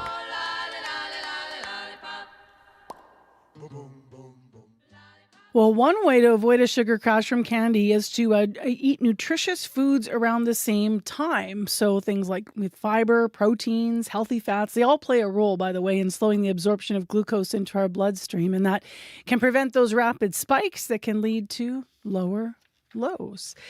Wow, you might be feeling a little low this morning. Let's turn to morning sports. Scott Regeres here. Hi. How you doing? Yeah, I do know. Yeah, I do know. I put on the TV Saturday afternoon, and the Bombers' score was a blowout. I know they rallied a bit, but yeah. And then I watched the Jays Game 7, and then I turned the TV off. Good idea. Weekend of heartbreak here for Winnipeg sports fans and across the country too. For sure. After losing in the Eastern semifinal, the Bombers will not be advancing to this year's Grey Cup. The first time since 2019 the team hasn't made it to the championship game. Given the past success and the relatively down year the team had, many were wondering if this is the end of an era for Winnipeg football. Quarterback Zach Claros was not one of those people. At his year-end presser, he said the team is still in a position to succeed. I'd like to continue to do this, but I want it to play good football. And I want the guys who have been here, because I think we can continue to do it. I think if you watch this kind of the ups and downs of the season, there's times where we look like we're the best team in the league, and there's times where it's not, right? So I think we have the foundation here, and it's a testament to the organization and the front office and OSH for bringing those guys in. And I think we deserve an opportunity to play good football. Now, whether or not the team, as Claros puts it, Marcy, deserves to stay together, change is inevitable. Winnipeg, once again, has many potential free agents that'll be coveted around the league. Chief among them, running back Brady Oliveira, as well as receiver Nick Dembski. For the third straight year, that pair, both of them exceeded 1,000 yards. So I feel like I was telling the same story last year at this time, just in a different way. It's going to be more sad if Dembski and Oliveira leave. So just hang on. We'll see what happens. Meantime, yesterday I brought myself to be able to watch the post-game interviews, those there were there after the Jays game. I felt sad, Jays fans going to be returning to work this morning and school this morning, and a lot of new fans that got in the bandwagon, right? I think there will be a bit of a lingering sense of sadness for how this ended, but how are you going to remember the World Series of 2025? With all those things you just said, but with gratitude. Yesterday morning at my 8-year-old son's soccer game, Marcy, all of the talk was about the late night baseball the night prior. And these were parents who were very much footy first and didn't watch a lot of baseball. And they all said, I'm a fan now after following this Jays run. And they also said how proud they were of what an underdog group accomplished. As for the Jays themselves, Ernie Clement made it pretty clear he felt similarly.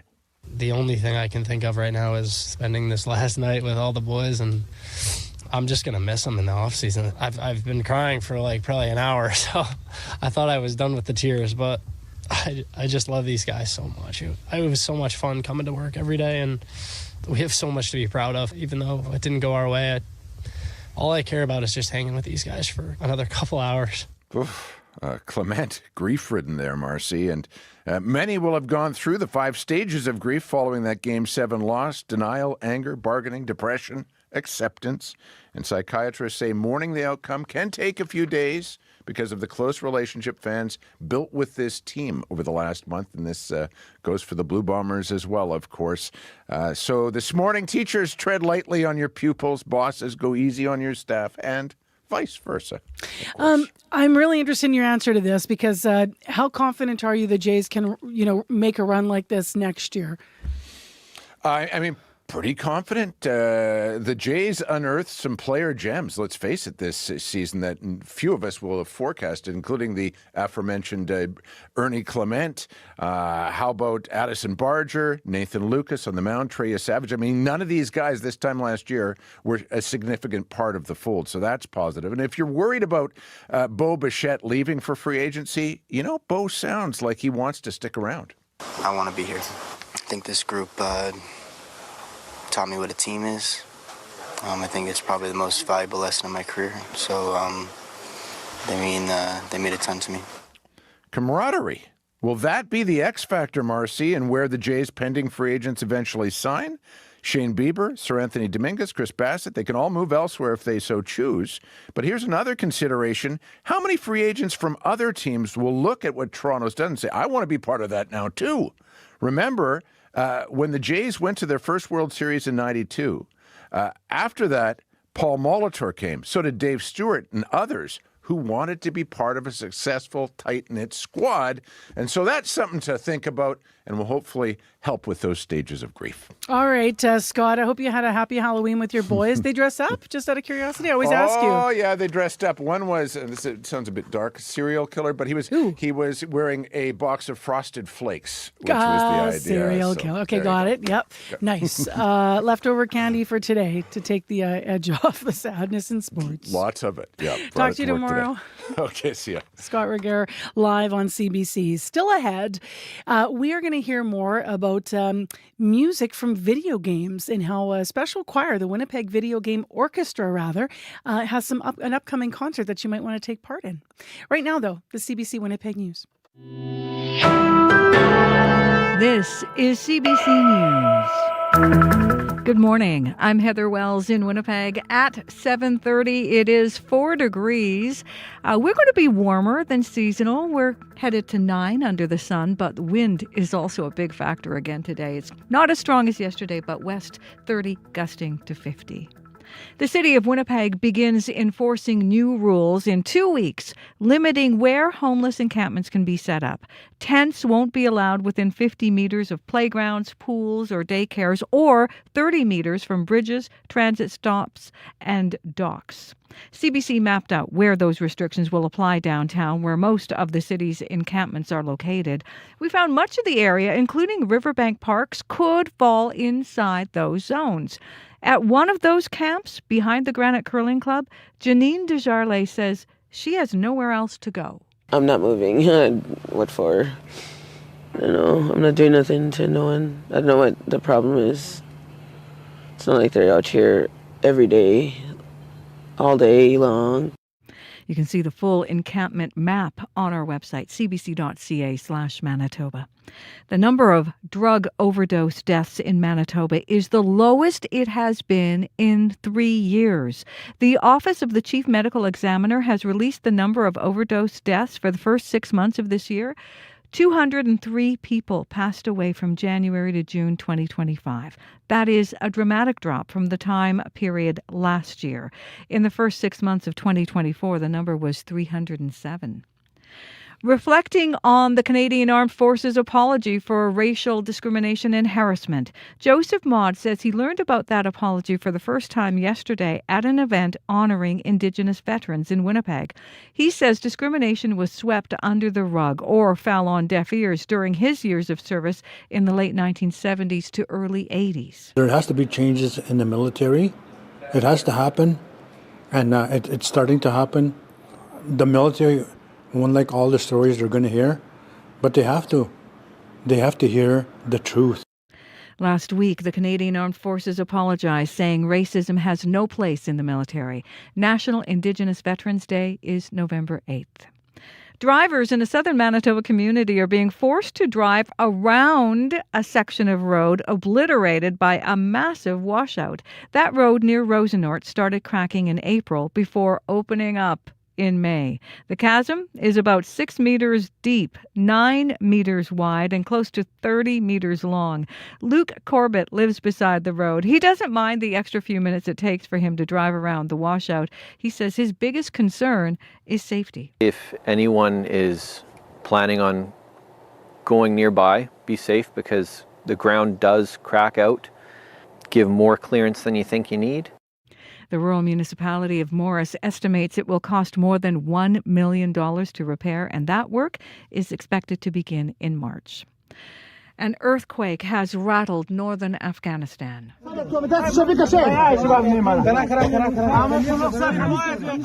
body of a young girl being pulled from the rubble of a collapsed building. The 6.3 magnitude earthquake hit early this morning with the number of confirmed dead currently at 20. However, that number is expected to continue growing in the coming days. The epicenter is near the city of Mazar-e-Sharif, where buildings have collapsed and power lines have been brought down. And that has left a significant region of Afghanistan without electricity, including the capital, Kabul. Well, heading into tomorrow's federal budget, many analysts have been suggesting the money the Carney government has been collecting from U.S. counter tariffs would go towards bringing down the deficit. However, turns out the $3 billion collected so far is significantly less than what had been expected. Hear more on this story, as well as other national and international news, coming up on World Report at 8. A storied run for the Winnipeg Blue Bombers is over. The Blue and Gold won't play for the Grey Cup for the first time since 2018. They were knocked out of the playoffs by the Montreal Alouettes on Saturday. Quarterback Zach Collaros thinks the team still has what it takes to win another championship. I don't think it's the end of an era.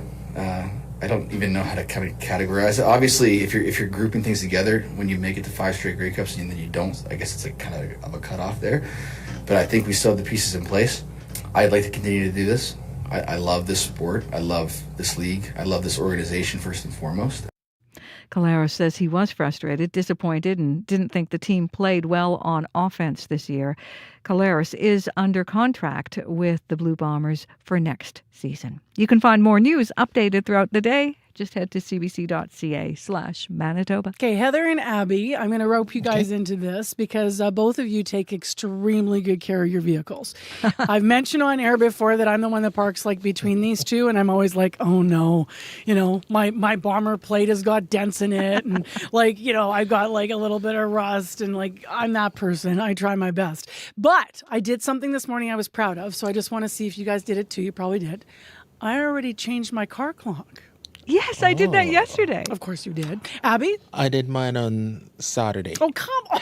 he preemptively changed it. I just midday Saturday, I'm not dealing with all this. Like, just change.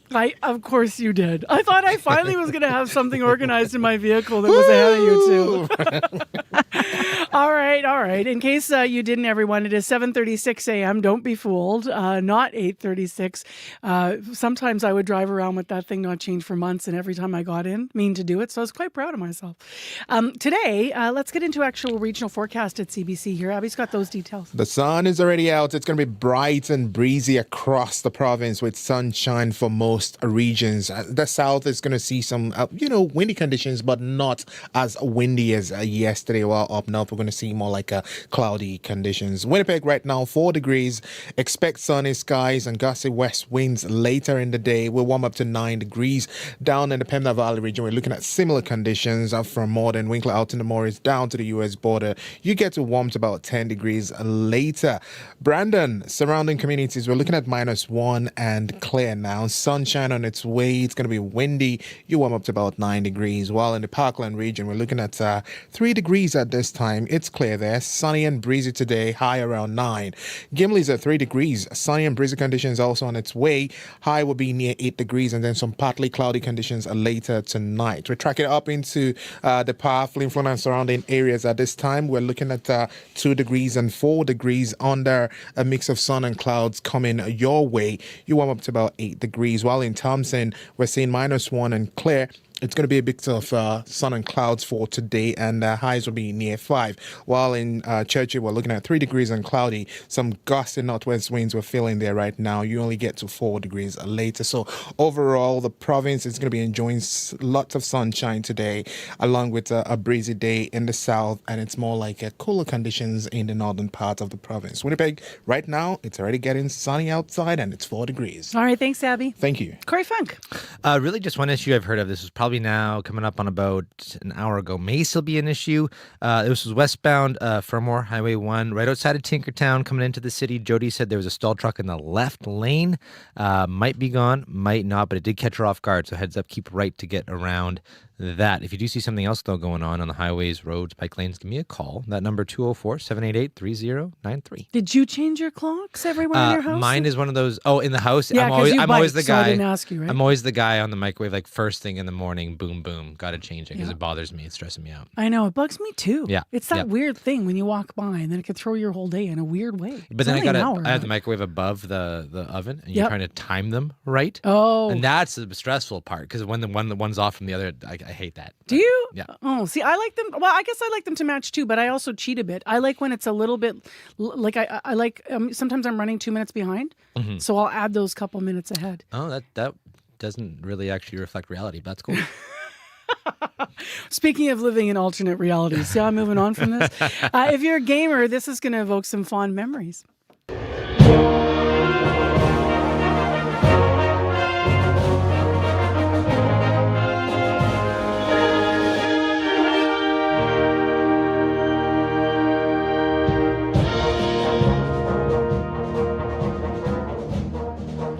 So this is music from The Legend of Zelda, A Link to the Past. It's part of the repertoire of a new wind orchestra, along with music from other popular video games.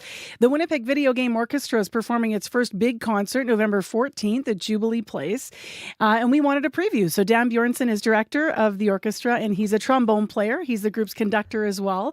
You were conducting along as you were listening, I saw, Dan. That's right, yes.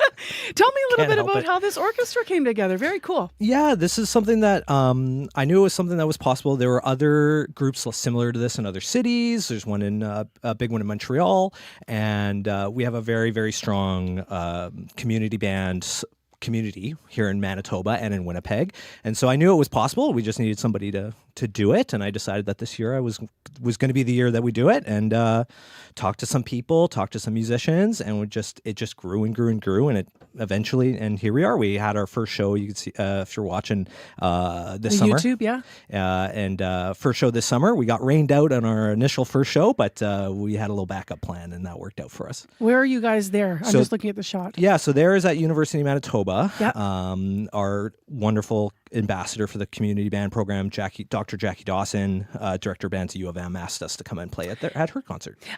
What is it about video music, music from video games that has so much appeal? What draws you to it? It's especially for someone of my generation. It's something that we grew up with. It's something that we have deep nostalgic feelings for. With so much awful stuff going on in the world, it's just something that brings us back to a place of comfort, and it's just a place of joy, an escape. It's all those positive feelings that come with that. I guess it's really no different than a movie score in many ways, right? Yeah, exactly. And there's unique challenges that composers have with video game music of how interactive it is. When you're watching a movie, you can only watch a movie one way, but you can play a video game so many different ways, and so many people can get different experiences out of it that way. Yeah. And so it presents a unique challenge for them, and it's something that's unique to that medium. How beneficial is it if the musicians actually play the games or see the games, or how do you handle that? Because as you said, you're losing sound, or things are amping up sound. It depends on how the game is played. So tone becomes very important, and so does cadence. How do you teach that to an orchestra? Yeah, so we have an extremely diverse group of musicians in the band in terms of age and in terms of experience, and some have never, their only experience with video games has been like Pac-Man, she said. Yep. One of my musicians said. And so knowing the melodies and how they feel them, it brings a certain emotion into how they play it. But the newer people, the people who haven't really played, are now experiencing it, and now they're feeling that emotion themselves, and they're experiencing it in a new way. The orchestra made its debut this summer at the U of M, as we just saw at that band concert. How much have you added to your repertoire? Like, tell us about some of the games you can represent now at this upcoming show. So yeah, if you were at that first show or saw it on our YouTube channel, Winnipeg Video Game Orchestra on YouTube, we did some of the classics like Super Mario Brothers, Pokemon, Zelda, as you heard. But at this concert, it's all going to be new stuff. You're going to hear another Zelda from Ocarina of Time. You're going to hear some songs from Halo, from the first two Sonic games, Kingdom Hearts, whole gambit, and then plus there's a jazz band that's going to be playing before us, and they have their whole set. I don't know what they're going to play yet, but they're going to be doing a whole. As you mentioned, this is done in other cities. You saw the appeal here. What goes into actually doing this, though? Do you have to what's the work involved in making this a score? So there's tons of different things. There's the groups in Montreal specifically. They did a lot of work in creating a lot of the repertoire, because usually there isn't really, you can't just go in and buy Mario Brothers music from Nintendo. That doesn't really happen. People have to rearrange it and write it down for WinBand, and they've done a ton of work in building that repertoire. So we've been using some of that, and we've been accessing some of our local composers and arrangers to get that music in our hands. And then it's just a matter of getting a rehearsal space and finding the musicians. Finding the musicians was the easy part, because Winnipeg is such a strong community of musicians. Can anyone join the orchestra? I understand there's no audition, but there's gonna be a level that you need. We heard how good the music is. Yeah. There's a base expectation of ability. I don't want to throw somebody into the deep end, and they just struggle and then they never want to play their instrument again. I would hate for that to happen. As a music educator, I know how that feeling. But we are a community group, and I want as many people to experience this music as possible. And so just reach out via our email on the website, wvgo.ca, and we'll have a conversation. Okay, wvgo.ca. Yeah, that's right. You can check things out there. And then November 14th at Jubilee Place, Eventbrite has the tickets. Thanks for coming in. Thank you so much. Thanks so much for having me. Thrilled to be here. Now, that is Dan Bjornson, director of the Winnipeg Video Game Orchestra. They're getting ready for their first bigger show, and hopefully with an eye to do a couple of these a year. The Genesis concert is happening on November 14th in the evening. As I mentioned, it is at Jubilee Place. And once again, you can get tickets through Eventbrite. The Canadian Music Hall of Fame, honoring Canada's most influential music legends. Join 8-time Juno Award winner Paul Brandt as he welcomes the 2025 inductees: Dan Hill, Jeanette Renaud, Glass Tiger, and Lorena McKenna, including special tributes to Sum 41 and Maestro Fresh Wes, and a special video appearance by Celine Dion. The 2025 Canadian Music Hall of Fame ceremony premieres on October 23rd, free on CBC Jam. 7:45 a.m. Still ahead, we have our partisan political panel back. All Manitobans going to be joining us to give us their thoughts on tomorrow's federal budget. What are they looking for from this government? And for those that aren't Liberals on our panel, the NDP and the Conservative representatives, do they think that their parties will support it? So stay tuned. That's all coming up after 8 o'clock right here live on Information Radio. Well, it is obviously the Monday morning after Halloween weekend, and you may be taking the candy to work today. For better or worse, there's always a stash that remains. So we actually dug out a local artist tribute to love and candy. Here's Jace Bodner.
Jay Spotner and Candy. We couldn't resist.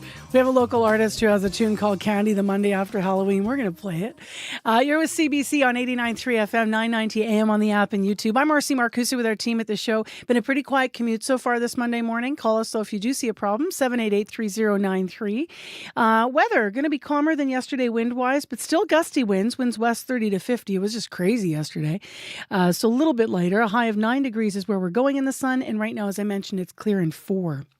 Well, just to note, our next piece on the radio here contains some strong language. The city of Winnipeg is about to bring in new restrictions on homeless encampments, rules that take effect November 17th. The rules restrict where encampments can be set up, and our team here at CBC Manitoba, as you heard in the news, mapped out where those restrictions will apply. So they also went to talk to people living in the camps, to nearby neighbors, to city officials, to find out all about what these new rules could actually mean. To talk us through all of this with the maps, if you're watching on YouTube, CBC reporter Cameron McLean is in studio. Good morning. Morning. Okay, so Cameron, what exactly to start with are the new restrictions? Remind us. So starting November 17th, encampments will no longer be allowed within 50 meters of places like playgrounds, spray pads, swimming pools, or daycares, or 30 meters from transit stops, bridges, or docks. And when council passed a motion calling for this back in September, we mapped out where those restrictions would be, focusing on the downtown. And that's where most of the restrictions are. And if you look on the map, you can see that it essentially blankets much of the downtown, including riverbanks, parks, where we've seen lots of tents pop up in recent years.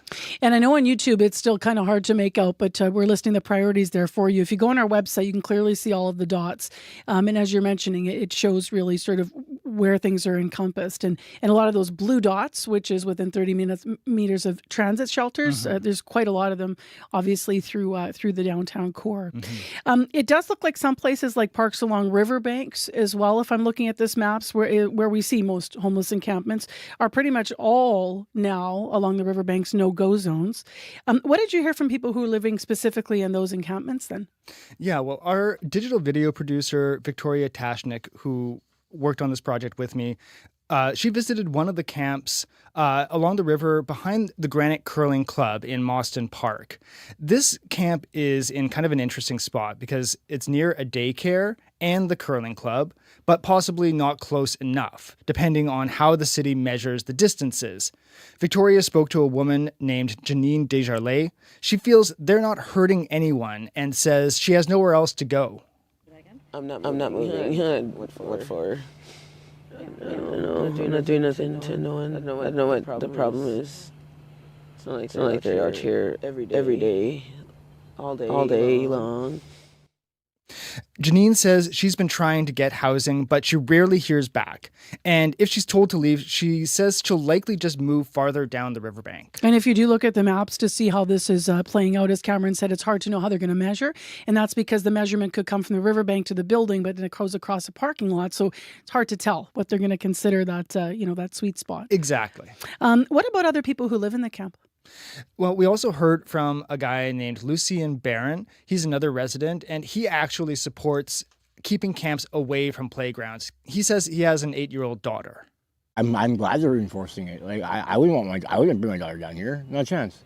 And when they did the splash pad on Ross, I mean, the Bear Clan went and picked up over 50,000 needles in a span of 3 days before they started construction. That's disgusting. I couldn't even imagine if they swept this place, how many there would be. So can you just elaborate sort of on the distances I just mentioned? Because you said the camp may be at risk of being shut down. So walk us through what you meant by that. Mm-hmm. So the camp is, as I mentioned, is near the Granite Curling Club, which could be considered a recreation facility under the new rules. They say no camps are allowed within 50 meters, but is that from the building itself or from the property line? That could make a big difference for the people living in the camp. And it also kind of shows how the city has left some vagueness in these rules, maybe intentionally. It gives them options of how heavy-handed they want to be when they're enforcing it. Okay, thanks for reiterating, because I always forget the distance. So it's 50 meters. Keep that in our heads. You also spoke to people who live near the encampments then. So what did they say? Yeah, in the apartment building next to that same park, residents say they've dealt with thefts and safety concerns. I spoke to one guy named Billy J. He showed us the back fence where people have cut through and into the parking lot. He's had several bikes stolen, and once somebody lit a fire in front of his apartment door. That was just earlier this summer. He says he wants to feel empathy for the people living outside, but he feels like his rights are being infringed on. I can show you downstairs in the garage where they've broken through the fencing, come in, stole things off cars, just caused bedlam, or you'll be sleeping in the lobby. Okay, I don't want to be all NIMBY about it, not in my backyard, but I'm paying, I want to feel for these people, but not at the expense of you're robbing me. Billy also told us he supports the city's new rules, but he doubts they'll make much of a difference. He doubts they'll be enforced, really, and that the weather, not City Hall, will actually drive people away. Did the city explain how the rules will actually be enforced? I've asked that question and I haven't had a lot of clarity. Yeah, I asked Mayor Scott Gillingham, and he says the approach will start with conversation. Officers and outreach teams will be asking people to move and trying to connect them with housing or shelter. To say to those who are living in a tent, for example, in a park, to say you can't be there. Let's get you the help you need. Let's get you into either a shelter or into, connected with housing. That's the goal. I think, the hard enforcement, I think will be very few and far between. There's still a lot of uncertainty about how these rules will be enforced and what the enforcement will look like. Greg McPherson, the acting director of community development, he wrote the policy and he says they're figuring it out as they go. McPherson says the document guiding their conduct is a living document. That's what he called it. And it'll be amended as they move forward and learn. The motion passed ununanimously at council. That means not everybody supported the approach. No, sorry. Pardon me, it passed unanimously. Sherry Rollins, though, isn't on board. She has some reservations. She did vote for it, but she made clear that she has some concerns. Her main reason for supporting it was to get more information, released to councillors. But she's the councillor for Fort Rouge, East Fort Garry, which includes that area, Mawston Park. And she supported earlier outreach programs, but she's worried these new rules will simply push people from one place to another without fixing anything. For me as the local councillor, you can see that migration and the emails, whether they're along the Assiniboine or they've now moved behind every single business in Osborne Village and in a little parklet, more proximate in the densest neighborhood that we've got, Osborne Village. It is no different. It isn't taking anything away. It's certainly not housing people. It's just making very vulnerable people have to work all day to get the same belongings, that sleeping bag or what have you, and move it somewhere else. Another one of Rollins's concerns is the lack of resources being committed to this plan. They're starting with only 2 bylaw officers and 1 coordinator. So what happens from here? So the rules officially take effect November 17th, although the city admits it will take some time to figure out what enforcement really looks like. They'll report back to council next year and to say how it went and what needs to change. I want to go back to Janine Desjardins, the camp resident that we heard from earlier. She has a message for people who think that she and other people in the camp don't belong where they are. But they should just think about it. Instead of being so fucking self-centered and just because they have everything, a lot of people don't have the funds to get out of here. It's sickening. Cameron, thank you. Thank you very much. CBC's Cameron McLean. Full story and the maps on encampment restrictions now up at cbc.ca/Manitoba. Heather has headlines. The number of drug overdose deaths in Manitoba is the lowest it has been in 3 years. The Office of the Chief Medical Examiner has released the number of overdose deaths for the first months of first 6 months of this year, and 203 people passed away between January and June. In the first 6 months of 2024, that number was 307. And they were cleaning out their lockers yesterday. The Winnipeg Blue Bombers season came to an end Saturday. It's the first time since 2018 the Blue and Gold won't be playing in the Grey Cup. We're going to hear from a Bomber in our next local news coming up at 8:30. Traffic's fine. Winnipeg's clear in 4, heading for a high of 9 with sunshine, winds 30 to 50 gusting from the west. Still ahead, tomorrow's budget day federally. We're 1 day away. We have our partisan political panel back together to talk about what they think Canada should be spending taxpayer dollars on, and whether or not either of the parties that aren't Liberal are going to prop them up and have this pass. Stay with us. On cue. I'm Talia Schlanger in for Tom Power. Perth, Ontario's Elijah Woods is having a moment. He surpassed 1 billion streams and sold out tours all over the world. He's here to tell you about going from competing on a reality show to building a successful solo career. Can we talk about love, the changing in the weather? Q, this morning at 10:30 in Newfoundland, and on the CBC Listen app, or wherever you get your podcasts. The CBC News is next. Coming up in half an hour, it's The Current. I'm Pia Chattopadhyay. Jordan Tutu is a legend as an Inuk hockey star, moving from a traditional Inuit lifestyle to NHL arenas. But he's also a mentor on issues of addiction and mental health. Jordan Tutu's coming up. This is World Report. Good morning. I'm Marcia Young. The Carney government is set to bring down its first budget tomorrow. The Prime Minister is talking about tough choices and sacrifice. Mark Carney comments suggest it will address the fallout from the U.S. trade war on Canada.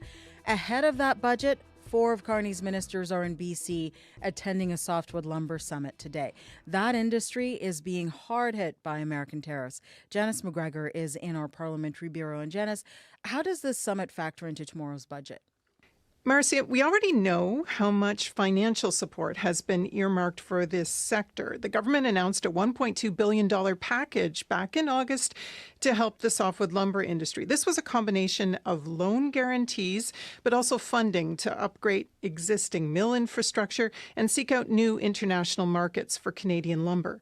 Nick Arkell, the CEO of Gorman Brothers Lumber in West Kelowna, told Rosemary Barton Live yesterday that this help was desperately needed and now needs to be expedited. We've got to make sure that there's that financial help to make sure there is an industry on the other end of this crisis that we're in. We have heard anxiety in Western Canada over how their resource industries sometimes don't get the same political attention as the manufacturing that the Trump administration has been targeting in Eastern Canada. But a lot of jobs are on the line in BC too, and the federal minister's presence today may be an attempt to show that the federal government takes this seriously. All right, so the ministers are present, but Ottawa has to be careful about how much support they give. Why is that? After that support package was announced last summer, it set off a fresh round of complaints from the U.S. Lumber Coalition about unfair subsidization. American mills successfully lobbied the Trump administration to pile on even more lumber tariffs against Canada this fall, adding even more price inflation for U.S. home builders and setting up an extraordinary situation where 2x4s arriving from neighboring Canada are now tariffed more than lumber from a hostile rival like Russia.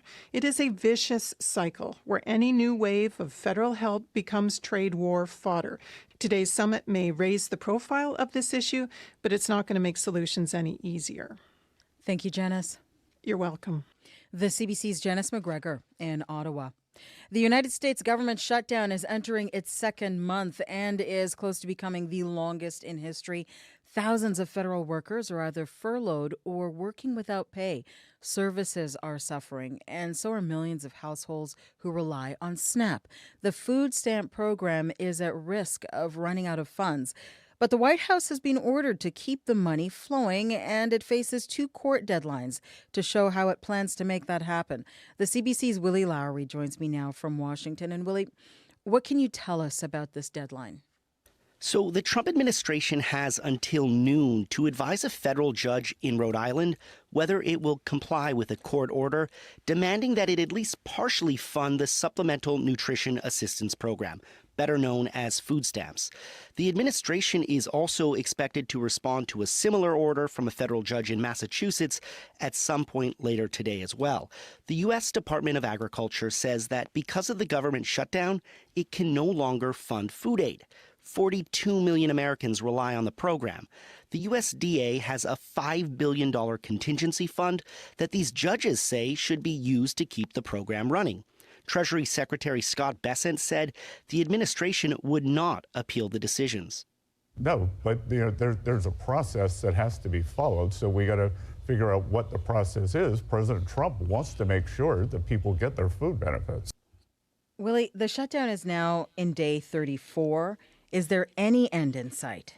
Not really. Both sides appear more dug in than ever, and it's very likely that this will become the longest shutdown in U.S. history. In an interview with CBS over the weekend, President Donald Trump was adamant that it's up to Democrats to end it. I'm not going to do it by extortion. I'm not going to do it by being extorted by the Democrats who have lost their way. Now, Trump has floated ending the filibuster as a way of reopening the government, but his own party has so far rejected the idea. Lawmakers use filibusters as a way of blocking legislation, and it requires a 60-vote threshold in the Senate to break, which, in a divided government like this one, can be really hard to come by. Thank you, Willie. My pleasure. The CBC's Willie Lowry in Washington. Israeli officials are confirming the 3 bodies it received from Hamas on Sunday are the remains of hostages. All of them are soldiers who died during the October 7th Hamas attack on Israel. There are now 8 more deceased hostages still in Gaza. Under the Trump administration's peace plan, all must be returned before the next phase can be implemented.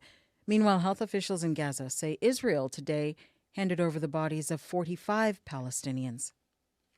At least 20 people are dead in an earthquake in northern Afghanistan. The 6.3 magnitude quake struck overnight.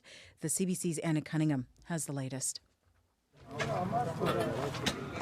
Digging through the rubble of damaged houses in Tashkurgam district of Samangam province in northern Afghanistan. The structures made from mud bricks were unable to withstand the powerful shaking of a 6.3 magnitude quake. Mohammed Rahim says he woke about 1 a.m. local time to his home violently shaking. When we finally got outside, there was so much dust in the air we couldn't see anything, he says. He managed to rescue his mother and brother. In Mazar-e-Sharif, the famed Blue Mosque, known for its vibrantly coloured tiles and considered one of Afghanistan's holiest shrines, was also damaged. Footage filmed at night showed tiles and debris around the mosque. A spokesperson for Balkh province has confirmed that some of the shrine has been damaged. Afghanistan's Red Crescent is carrying out search and rescue efforts, but accessing some of the harder-to-reach villages will take time, with communications poor and terrain often mountainous. The United Nations and aid agencies have previously warned that hunger is rising in Afghanistan. This is now the 3rd major earthquake that the Taliban-run government has faced since it took power in 2021. Anna Cunningham, CBC News, London.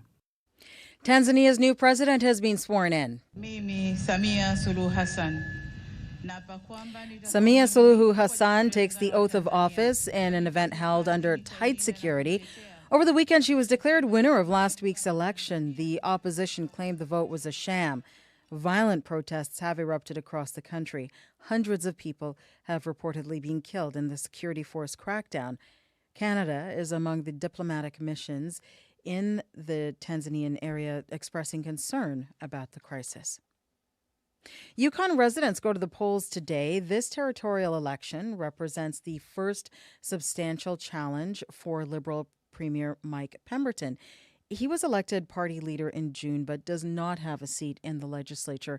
This is the first election with 21 ridings. Several boundaries were redrawn, but the Liberals were only able to find 18 candidates to go up against full slates from the NDP and the opposition Yukon Party.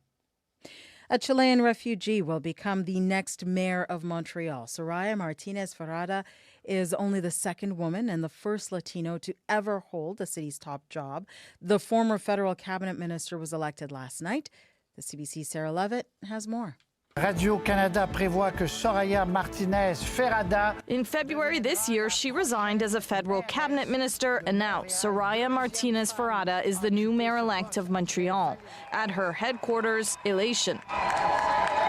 Martinez-Ferrada fled Chile with her family at just 8 years old, coming to Montreal as political refugees. She went into community work before being elected as a Montreal city councillor in 2000. In 2019, she made the leap to federal politics, becoming a Liberal MP, serving in Justin Trudeau's cabinet.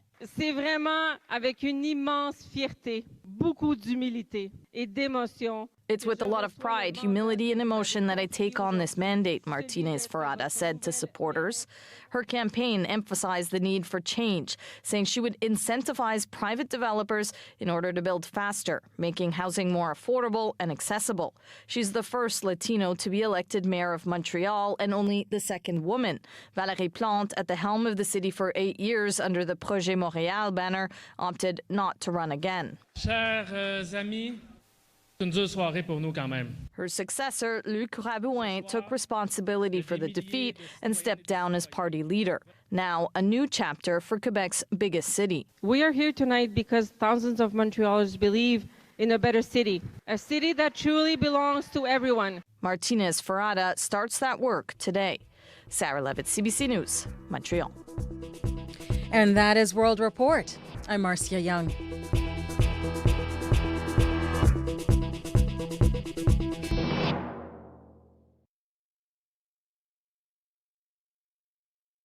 How you doing? How's your weekend? If you're a sports fan, you're probably a little blue from the Blue Bombers or blue from the Blue Jays. Post-Halloween, pop a couple little candies. It might improve your mood. I'm Marcy Marcus, as mentioned. Thanks for joining us on CBC, 89.3 FM, 990 AM on the app and on YouTube. Boy, was it windy yesterday. We're going to get a full look at our forecast today from Abby in just a moment. Also, we'll tee up what's going on in traffic, which, spoiler alert, is not a lot. We've had a pretty good Monday morning here. Well, tomorrow is budget day in this country. Canada's federal civil servants are bracing for budget tomorrow. Some cuts expected there. We've been hearing words like austerity from this government. We've also been hearing that the budget might not pass because right now the Liberals may not have the vote. So we're going to see what all of that means through a Manitoba lens. We have our partisan panel back to talk about what they are hoping to see in tomorrow's federal budget. And you can weigh in as well. We're all taxpayers, so let's hear it. If you want to weigh in, 788-3205. What are you hoping will be in the budget? What are you worried might be in the budget? So what are your hopes and fears? Let's get into our headlines right now. Heather Wells joins us with those and other stories. Good morning. Good morning. Well, the number of drug overdose deaths in Manitoba is the lowest it's been in 3 years. The Office of the Chief Medical Examiner has released the number of overdose deaths for the first 6 months of this year. 203 people passed away between January and June of 2025 from drug overdose. In the first 6 months of 2024, that number was 307. We're going to hear more about that. Also, the city of Winnipeg begins enforcing new rules in 2 weeks, limiting where homeless encampments can be set up. CBC mapped out where the restrictions will likely apply downtown, where most of the encampments are located. We're going to hear from one woman who lives in an encampment who says she will not move. I'll be back with more Manitoba news at 8:30. All right. Thanks, Heather. Thank you. Sun's up now, Abby. Yes, lots of sunshine already spreading across the province. The south is going to see more sunshine, while up north we're going to see cool conditions with cloudy skies in that part of the province. Winnipeg right now, it is sunny outside, about 5 degrees at the Forks. We're tracking 2 at the airport. Sunshine will stay with us through the day while it's going to get breezy at some points. The winds won't be as strong as yesterday. We warm up to 9 degrees today. Winnipeg, we are at 5 degrees. Been pretty quiet for this Monday, November the 3rd. If you need us on the commuter line, though, call Corey, 204-788-3093.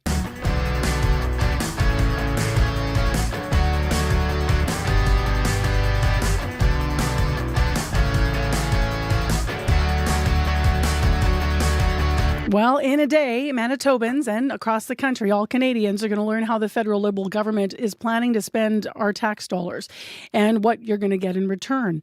It's also a test, some say, for both the federal NDP and the federal Conservatives to support a Mark Carney budget and the risk that the optics of that are going to have, or oppose it and then bring on another election. Less than a year into this government. So let's get some insight. They are here. Our panel is both political veterans and proud Manitobans. Our partisan panel's back. We haven't talked since the election. Dan Vandel, newly retired Liberal MP and former cabinet minister, is in studio. Hey, Dan. Good morning. Aaron Selby's also here, former NDP MLA and former cabinet minister in Manitoba. Good morning. Good morning. And then Dorothy Doby's also in studio, former Progressive Conservative MP and parliamentary secretary. Hello. Good morning. So why don't we start with you, Dan? You're the Liberal. It's been a long time since you watched the federal budget come down from the sidelines. What does Mark Carney need to get right tomorrow? Well, I think it's important to note, first of all, that Canada and the world is living in a new world order.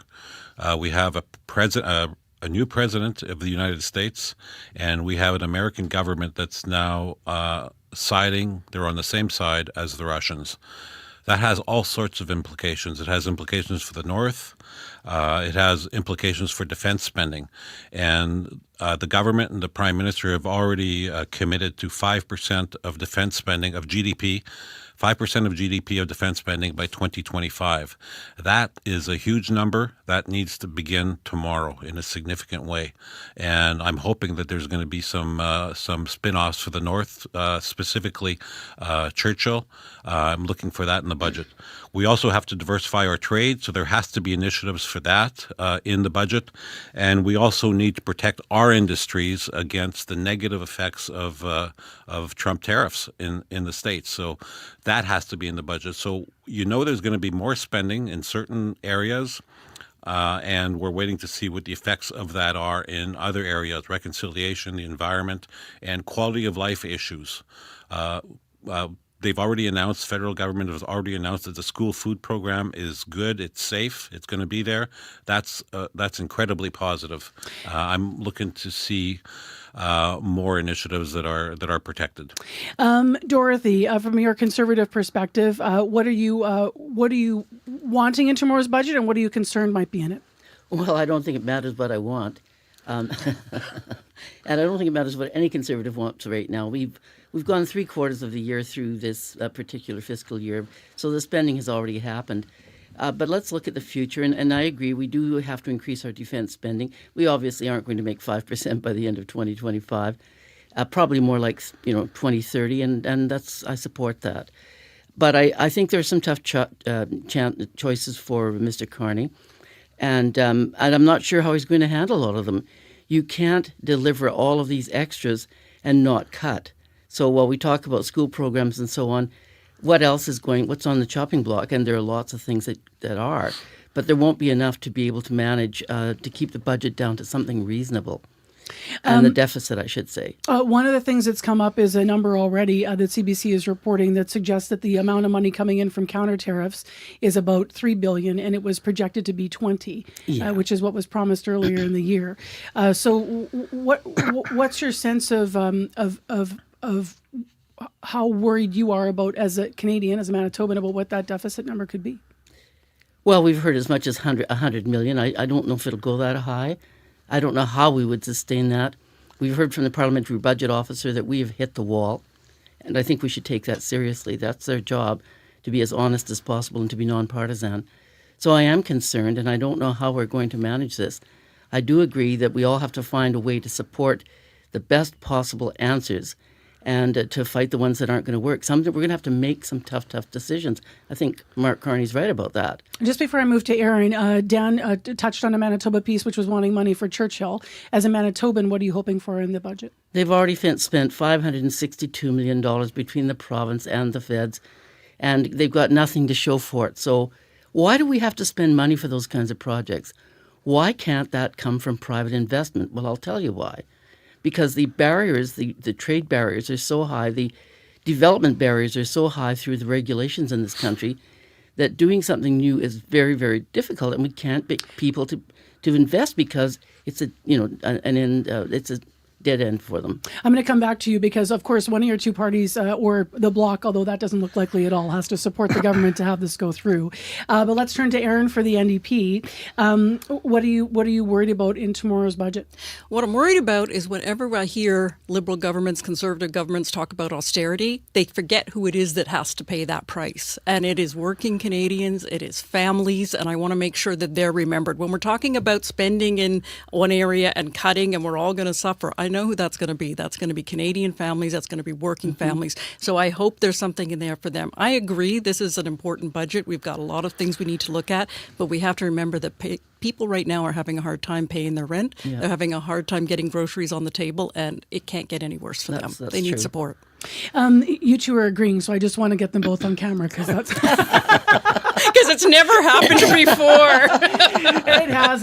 Oh, it happens. This morning, there was a specific interview we did about the cuts that were being forecast to the civil service and also what departments might sort of, what been the priorities. So one of the things that has come up is that the environment might be taking a back burner to some of that spending and to what happens in terms of strengthening, economic industry and build, and then also a cuts to the civil service might be coming, which all the departments have been warned. Do you want to weigh in on that? Obviously, that's the NDP's bread and butter. Young people especially are going to be furious to see once again we're ignoring the environment, because I live with a bunch of young people and that is one of their most important issues. But at the same time, I'm thinking people need to be able to put food on the table, and that's what I'm right now more worried about. When we talk about cutting jobs, I don't see how this helps the economy because people with jobs spend money. People without jobs need more support. So this is something that concerns me. It's interesting because all three of you, though, were on the page of all of you have made a point of saying this is a different time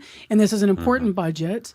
And so given that it's an important budget, CBC is reporting this morning, Aaron, that NDP senior source says that the path could be that some NDP MPs sit out the vote. They don't support the budget, but they sit out so it goes through. I don't think any decision has been made, but right now, whether or not this budget passes is in Mark Carney's hands. If he makes a budget that people can live with, that people won't suffer needlessly, that he'll have support for the people who austerity hits the hardest, then that budget will pass. But if he only thinks about his bottom line, that's going to be tough for NDPers to agree to. Conservatives, the party's leadership saying to CBC senior sources, they don't want the election, but they're also opposed to voting for the budget. How do you hope that your party does? How do you hope they, what the MPs do tomorrow? What are your hopes? Well, I'll tell you what I would do if I were the premier or the leader. Yep. I would probably let some people stay out. This is not the time for an election. So, somebody might get sick or break their toe or their foot or something like that and can't come. Although today that's harder because they can vote by phone. But, it's going to be a difficult decision. I think it probably will rest at the end of the day with the NDP. So you say not time for an election. What do you say, Aaron? I don't think that anyone wants an election right now. By the way, we're the only one that can afford it. But we're in a leadership race right now as well. So it's certainly not a prime time for us. But at the same time, it's our responsibility as NDPers to look out for average families, for working people, and we cannot sit by if they're the ones who are going to be hurt by the austerity. Dan, I know you've been listening in. Yes. I'm not sure which point you want to weigh in on, so I'll just throw it back to you and then I can refocus us here. I agree. I don't think anybody wants an election, especially Canadians. Canadians do not want an election. We're in unprecedented times. People have to remember that Mark Carney's only been a politician. He's only been a prime minister for 6 months. He's only been in the House, once? Canadians elected him because they deemed that Pierre Poilievre and Jagmeet Singh were not mature enough to face this challenge. So that you've got to give Carney a chance. Nobody wants an election. Someone's going to get sick. Someone's going to lose their phone. I don't anticipate there's going to be an election. There's a lot of work to do. These are tough times, but that's why we elected Mark Carney 6 months ago. But we didn't elect him with a majority, so he still has to play in the sandbox. Whether he likes it or not, he does have a responsibility to make sure that he's working with everyone. And from what I've seen, he hasn't been in the House. He's been all over the world, so he really doesn't build those relationships in the House right now. Well, he's, part of being retired is that I can watch Question Period now. So I've seen Mark Carney in the House quite a bit, but I understand that he's the Prime Minister of Canada in tumultuous times for the world. So he's got to be out there. He's got to be opening new markets all over the world so that we can diversify our economy. And he's got to be taking care of Canadians at home. He has to remember that austerity hits people who have the least. So what does that look like? Because the two of you, Dorothy and Aaron, have both been nodding emphatically when you're talking about the average Canadian taking care at home, even in the face of building up the economy and dealing with tariffs and dealing with the international turmoil. What is that going to look like in a budget line to say to you, okay, he's thought about people? This is a few things for me. I mean, there's social support. I would love to see pharmacare expanded. I don't expect that we're going to see that this time. I want to see people have access to jobs, and that might mean training. We're talking about how Canada has to do more research. We can't do more research or more innovation if people aren't getting training. So we need to make sure there's access to education. There needs to be jobs. There needs to be, I'm good with infrastructure building because that actually creates jobs, but it also has to happen in places like Manitoba. Dorothy, what do you need in the budget to prove to you that he hasn't forgotten the people that are having trouble make ends meet? The average Manitoban, if you will. Well, I really, as I said before, I think it's important that you allow new investment to come into the community. And we don't see that. You mentioned earlier that you think he might cut the environment. He's net zero, Carney. He's not going to cut the environment for sure. And in fact, that's one of the barriers, because instead of considering that this is a critical time where people can't get enough to eat and they don't have houses. And, you talked earlier about the housing situation in Manitoba. That's all part of the cause and effect. So as I said, it's going to be a difficult balancing act. I think what we're going to see is printing more money, which increases inflation, and we're going into more of the same. Now, when I say I don't think it's time for a budget, I don't think it's time for a budget for an election now. Give it another 3 or 4 months, and I think we'll be ready for it. And there will be other opportunities. I just don't think this is the right time. After Christmas, in the spring, perhaps March, April, it'll be time, because people will be completely fed up by that time. Dan? I think jobs are important. There's been 152,000 full-time jobs created since March, 60,000 in the month of September alone. We have the lowest debt to GDP in the G7. We have the strongest credit rating in the world. And so we have the fiscal firepower to invest more in infrastructure, in defense, while at the same time I agree. We've got to create jobs, especially for young people. More taxes? No. Because how are you going to sustain that kind of spending without taxing people? And people say, well, we can tax That's a valid question. I think we need to find a balance, and people, the cabinet and the prime minister have been putting in the time. They know the files in great detail, and we need to find that balance to create a strong Canada. What is worth paying more taxes for? In any of your views? Dorothy, if we start with you, is anything worth it, or you're saying that's never the path ideologically? We need to just figure out a different way economically and go to the private sector? Well, guess who gets hurt with more taxes? The people who have the least money. And I don't think that's the right way to go. So I think that we have to start looking at how we're spending our money, and first of all, the civil service. And they're talking about we want to cut all of the departments by 15%. Well, that's kind of an across-the-board idiocy. That is not going to happen. But we certainly need to reduce the number of civil servants. We've got 3 to 1 over what we had in 2015. I want to ask each of you that provocative question, because at the end of the day, the pot of money doesn't change. So what is it worth asking Canadians to pay more tax on to increase to? Well, that's a hard one to answer as a one-off, because I don't have all the information in front of me. But it's worth paying more for a strong, healthy Canada that has a good position in the world. Aaron? It's worth having wealthy people pay more for sure, so that kids can eat, so that kids can go to school. That's worth it. But they already pay more than anybody else. Taxes don't work. We have to open up the opportunities for people to get to invest in our country and to be able to create those jobs. Governments do not do a good job of that. So this particular moment, everyone on the panel agreeing maybe not the moment to go to the polls, but also everyone agreeing that it's an important budget tomorrow. Hold out 2 points of agreement in 20 minutes, and the rest will leave. It's a record. That's why you're partisan. Okay, thank you for all being here. Thank you. Thank you. We'll find out later in the week what happens here. Well, tomorrow, budget comes down. Dan Vandel, former Liberal MP, Aaron Selby, former NDP MLA, and Dorothy Doby, former Progressive Conservative MP. They are our partisan panel on CBC. Over to you, Manitoba. What do you need in the budget? What do you hope's in the budget? What do you fear is in the budget? 788-3205. Breaking tonight. Every day, The tariffs are very good. They're very powerful. Canadians are always ready when someone else drops the gloves. We bring context to chaos. What are the consequences of this action? We must retaliate. In our own backyard. Come on! Plane crash! And beyond our borders. It's the scene of an airstrike. You're gambling with World War III. Negotiations are ongoing. From the source you can trust. It's time to dig deeper into the story. The National, Canada's newscast. Tonight on North CBC. of North is in fashion. Literally.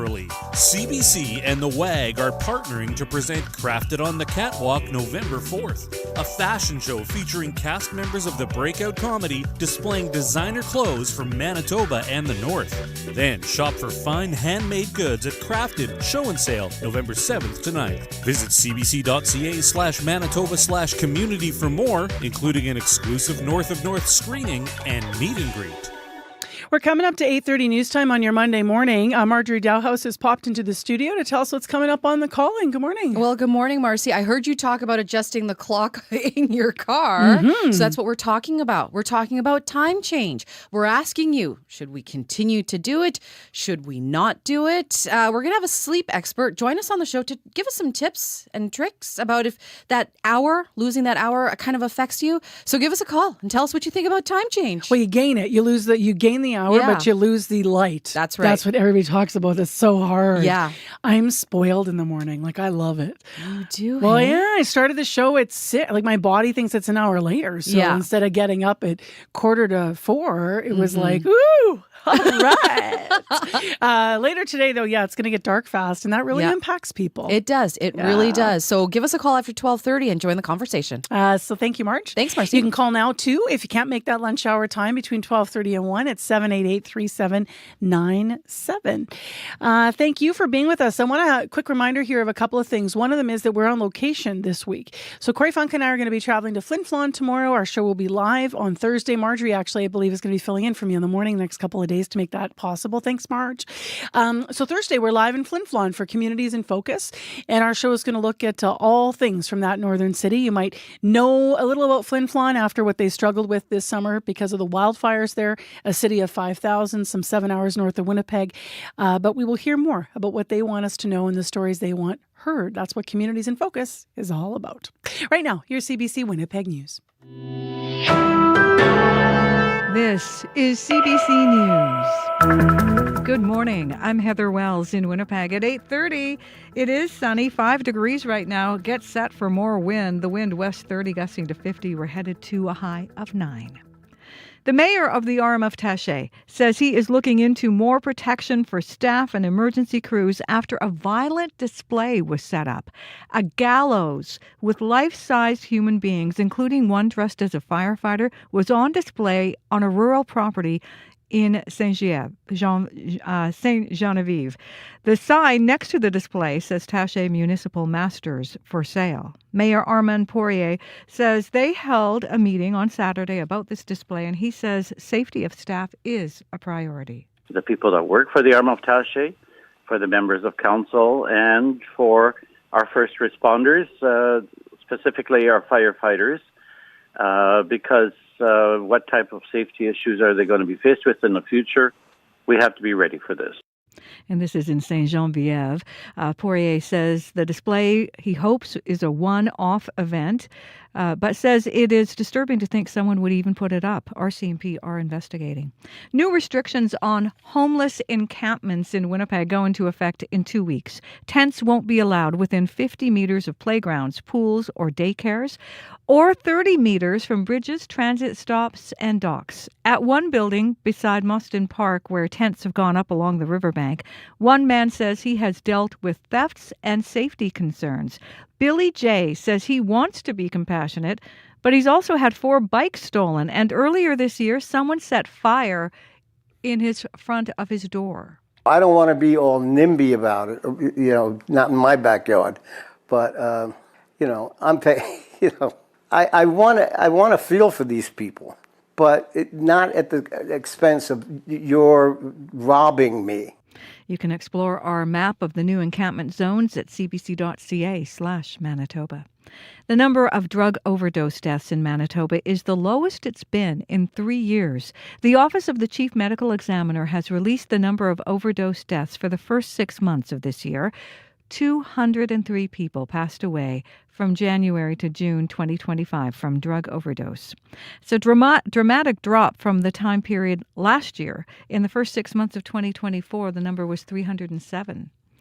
A giant road washout is raising safety and travel concerns in southern Manitoba. The road outside Rosenort began to crack last spring. Now the chasm is about 6 meters deep, 9 meters wide, and close to 30 meters long. It remains unrepaired, and the municipality put gravel down on a nearby dike road to reroute drivers. Fisheries and Oceans Canada has jurisdiction over the waterway that split that road in two. Mervyn Dewick is the deputy reeve for the RM of Morris. From what we understand right now, they're putting in bigger culverts, lowering them into the riverbed. And then normally I think what they've done is they put rock in there so that the fish can swim through. So we have to put bigger culverts in for the fish that they have, that they're trying to protect in here. Dewick says the municipality will apply for a provincial grant to help cover about half the cost of repairs, estimated at about $1.2 million. Those repairs are expected to begin in March. Reflecting on the Canadian Armed Forces apology for racial discrimination and harassment, Joseph Maud says he learned about the apology for the first time yesterday at an event honoring Indigenous veterans in Winnipeg. Maud says discrimination was swept under the rug or fell on deaf ears during his years of service in the late 1970s and early 80s. There has to be changes in the military. It has to happen, and it's starting to happen. The military won't like all the stories they're going to hear, but they have to. They have to hear the truth. Last week, the Canadian Armed Forces apologized, saying racism has no place in the military. National Indigenous Veterans Day is November 8th.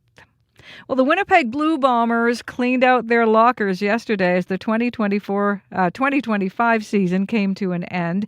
It's the first time since 2018 Winnipeg won't be playing in the Grey Cup, even though this year Winnipeg is hosting that big game. Defensive star Willie Jefferson says he hasn't given next year much thought, but wants to stay with the blue and gold. For sure, would love to play another season here, right? You know, this is where I've been for the last 5 years and made some great things happen. I can continue to see great things happening. Jefferson is among a handful of Bomber players eligible to hit free agency in the offseason. You can find more news updated throughout the day. Just head to cbc.ca/Manitoba. All right. Thanks, Heather. Thank you. Speaking of thank yous, from our news department, Heather Wells, Joni Nicolo, and Megan Ketchison. Thanks to everyone for their work this morning. Also, our live Studio 15 team, Corey Funk, Abby Adiemi, and Darren Marash. Our producers, Leif Larson and Nellie Gonzalez. And associate producers, Sierra Sanders, with work on the show today. Also, producer Donna Carrero, producing our political panel. And Jim Agapito, who's our reporter in our current affairs unit, and Shanley Vidal, who's our community reporter in unit. Thanks to everybody for your pieces and work on the show. Also, Jason Empsom, who shot Shanley's really beautiful piece. Shot Jim's piece about the washout in Manitoba. Okay, Corey Funk, it's been quiet for you. Quiet overall, but I'm just enjoying it now before things start to get slippery out there sometime this month. It's only a matter of time, so get those winter tires on. All right, thank you. Thank you. Wait for Friday, Corey. Ominous, Abby. Oh, yeah, look at that. 60% chance of flurries. Wait for and Friday. 0 and today, though, nicer. Yeah, nicer sunshine for most of the regions today. The south warming up to 9 degrees. Up north, we'll see 5 and 8. Winnipeg, 5 going to 9. All right, enjoy the rest of your Monday, Manitoba. Thanks for listening. I'm Marcy Marcusa. This is CBC 89.3 FM, 990 AM on the app and YouTube. We'll talk to you again tomorrow. Take care. Currents next.